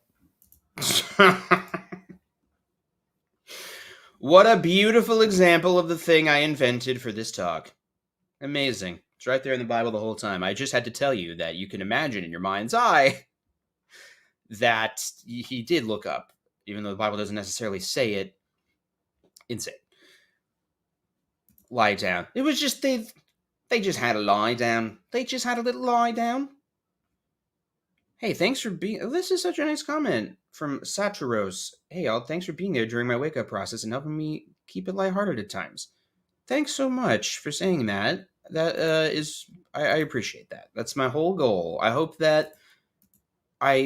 people laugh through it without being too triggered. That's why I do it for myself. This stuff, I'm going to think about it anyway. Figure I might as well laugh about it. So He I don't looked up. cry. Joseph chose Jehovah as his sovereign. So what's the lesson? The At lesson is gunpoint, our kind of, decisions but in life okay. and our reactions to I mean, temptations. Joseph didn't really have that much of of a a choice. Well, what does that mean? That means that there's a lot at stake. Torture. It means that what we do, where we go, what we wear, how we speak and act, what we drink, how much we drink, all of these things reflect not just on ourselves, but on the God that we serve. Now, if I was smart and had an editor to like pull clips for streams and upload them unilaterally, I would do a full little segment on this. Maybe I can just do a video on it and articulate my thoughts better. I've been thinking about, like, one of my earliest ideas for a video that I keep on trying to do, but just other stuff always comes up, is like, what's required to be a Jehovah's Witness? Just a week in the life of a Jehovah's Witness. What do you have to do? You know, not to be a regular pioneer or an elder, even just on a base level, your entry level Jehovah's Witness package. What do you get? And he really just articulated it here in 30 seconds or less. Like, no matter who you are, you have to be thinking about all these things, every action that you do, what you wear, what you say, what you think in your own brain. You have to think about how that reflects on God and the organization. And there's angels watching you all the time, and Satan watching you all the time, keeping score, literally, to see if are you pulling in more points for Satan or for Jehovah. And he kind of just said it really simply right there. I think that's why I think that just no matter when you wake up, even if it's later in your life, and sometimes people ask, like, is it ethical to wake up my grandmother? You know, she's been in the organization for 70 years. I just feel like, I don't know, the level of peace that I feel not having this stuff weigh on my mind all the time is worth it. And even though when you leave, there are consequences because the group makes there be consequences for leaving, like, it's still worth being able to live a life where you don't take this seriously, where you're not always worried about what the angels are thinking, or Satan peeking behind your computer in lion form, seeing if you're watching porn. And if you do, he'll like laugh at God, like that famous picture. So he really just kind of gave an everything wrong with Jehovah's Witnesses in 5 minutes. Lifting Good job, up his Anthony. eyes in recognition of Jehovah's sovereignty. Also noticing he likes to say, Verse what a 8 beautiful continues. example. Here my master does not know He said that in what the is with me in the recipe house, talk. and he has entrusted everything he has into my care. There is no one greater in this house than I am, and he has not withheld from me anything at all except you, because you are his wife. So how could I commit this great badness and actually sin against Potiphar? How could I commit this great badness? Was that was one of my favorite little jokes as a witness. I would like just anytime like you can throw it out if you're like somebody hits you with a green shell in Mario Kart, just like how could you go and do this great badness? Gotta laugh. Witnesses liked that. I still say it sometimes. Thanks, Lo. I really do help. I can be such a negative Nelly, but you help me keep it silly. That's nice. I appreciate that. But he asked for forgiveness when Nathan went to rebuke him. So I was like, what? Oh, my bad. I just jumped into the middle of a conversation. And no, that's looking down. He was concerned about sinning against Jehovah. Now, sin. So how could I commit this great badness and actually sin against Potiphar? No, that's looking down. He was concerned about sinning against Jehovah. What? What a beautiful example of looking. What a beautiful example. He looked up. What do you think? Should I do a supercut of this guy saying what a beautiful example? Because, I mean, I've already got 3 just for free. 3 freebies is what I've got. He said it twice in this talk. He said it a couple times in the JW recipe talk. I'm seeing a TikTok come together right before my very eyes. Joseph chose Jehovah as his sovereign. You know, I don't know anything about numbers so or math, lesson? but when it comes to making the lesson people is say our the same decisions word over in life and over again, and our reactions to temptations and pressures are bigger than we are. Well, what does that mean? That means that there's a lot at stake. It means that what we do, where we go, what we wear, how we speak and act, what we drink, how much we drink, all of these things reflect not just on ourselves, but on the God that we serve. Even how we feel. That doesn't even make sense. It reflects poorly on Jehovah that you're eating too much cake or drinking too much alcohol. It makes him look bad. Like, no. This organization makes Jehovah look bad, by the way. Like, let's assume Jehovah exists for a second. Well, okay, let's pretend he exists for a second. His people are terrible. They have made the name Jehovah associated with scolding, holier than thou, weaselly tax dodgers who have billions of dollars off of labor scam, and then they use that money to fight to silence victims of their own abuse and protect pedophiles within their own religion. And that's what they're known for. They're known for being the awkward, cringy people who ruin everyone's fun by not celebrating holidays, but annoying people at their homes and giving out homophobic propaganda. They're known for being rude and cheap and out of touch with reality. And that's what they're known for. That's how they're reflecting Jehovah. Sorry, that was really mean about Jehovah's Witnesses. Like, I know many wonderful Jehovah's Witnesses. I think that what I've learned as an ex-JW is that this rosy reputation that the organization says we had is like not a thing. And actually, people, generally speaking, have pretty negative impressions of the group for reasons that make sense when you listen to this guy talk. About ourselves. Satan says that we are worthless, we are unforgivable. But when we look up and we see Jehovah's sovereignty, we begin to see ourselves as Jehovah sees us. We see his mercy. We see that we have worth in his eyes. Everything we do, everything we think is a reflection of our attitude toward Jehovah's sovereignty. So it's a wonderful privilege to support Jehovah's sovereignty. There's a beautiful comment in the Insight book under sovereignty that really captures what we want our attitude to be. It says, the kind of persons Jehovah desires in his universe are persons who serve him because of love for him and for his fine qualities. They must love Jehovah's sovereignty. They must desire it and prefer it over any other. They must be persons that, even if it were possible for them to become independent, would choose his sovereignty because they know that his rulership is far wiser, more righteous, and better than any other. Wait, what? I need to hear this again. I'm sorry. What is he even quoting? The sovereignty. There's a beautiful comment. Okay. A beautiful comment. I'm 100% doing the beautiful supercut. I have to now. It's an obligation to my autism. It's a little promise I made with myself just now. There's a beautiful comment in the Insight book under sovereignty, but there's this thing about even if they had the ability to, in the Insight book under sovereignty, okay, that really captures what we want our attitude to be. this is what we want our attitude to be. It says, the kind of persons Jehovah desires in his universe are persons who serve him because of love for him and for his fine qualities. Insane. Already, that's crazy. Like, the kind of people that I want to be friends with are people who serve me, who spend all their time thinking about me, and love me because of my amazing qualities. That's the kind of person that I want to be alive, only, everywhere. That's the kind of person who should be allowed to exist. It's people who serve me and love me willingly because I'm just so amazing.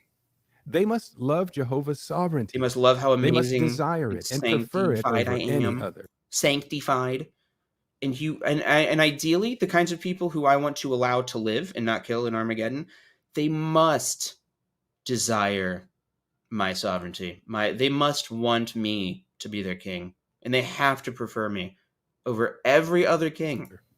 They must be persons that, even if it were possible for them to become independent, even because they're not independent, they're slaves, and I make them my slaves, and I call them my slaves, and they have to think of themselves as slaves in order to be loved by me and to remain not dead in Armageddon. But even if it was possible for them to become independent of my slave mastery, they would still choose me anyway because they just love me so much. So I do make them not independent. I make them totally dependent on me for everything. But even if I granted them freedom, they would reject it.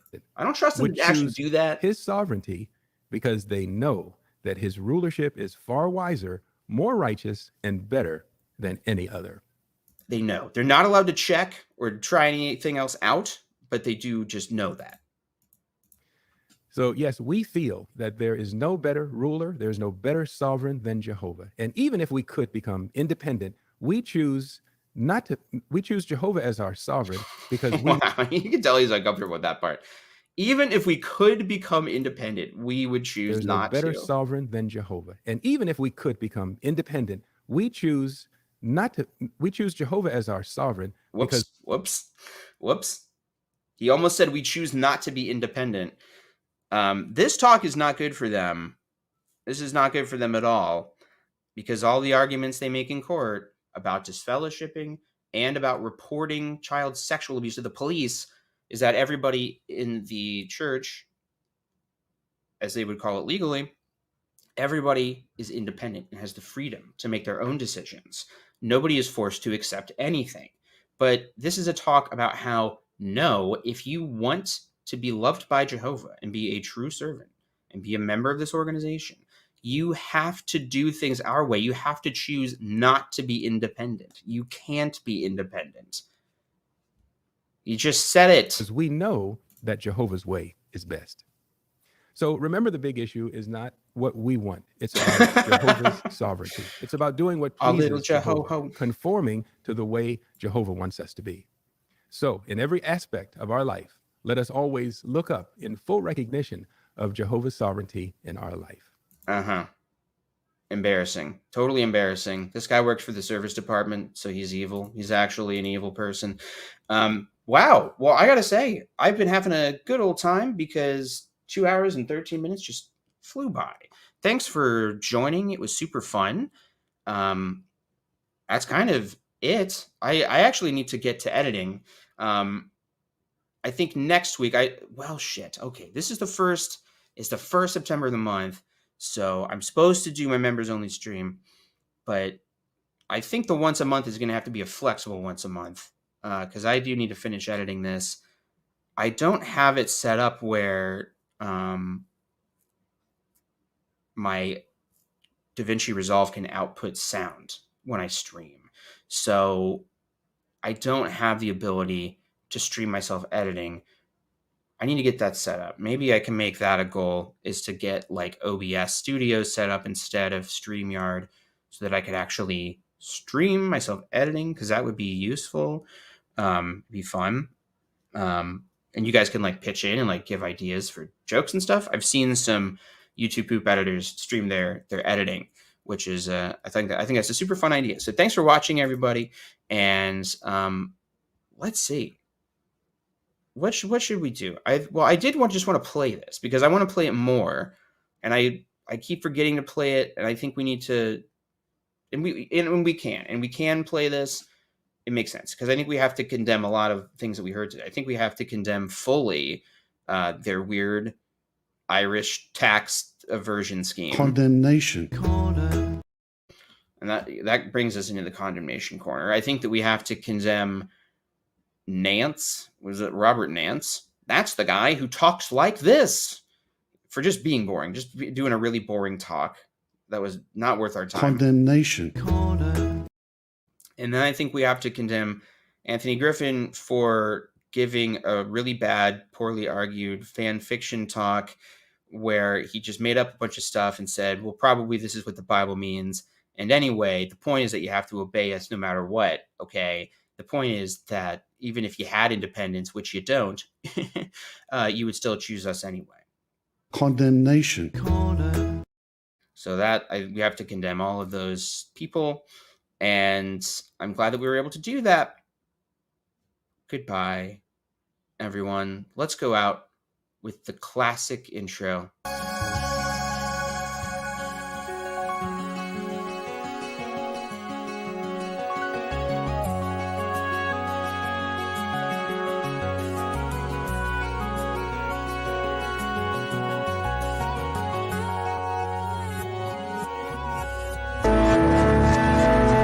Okay, it's up. Guess who just walked in? There's Jake.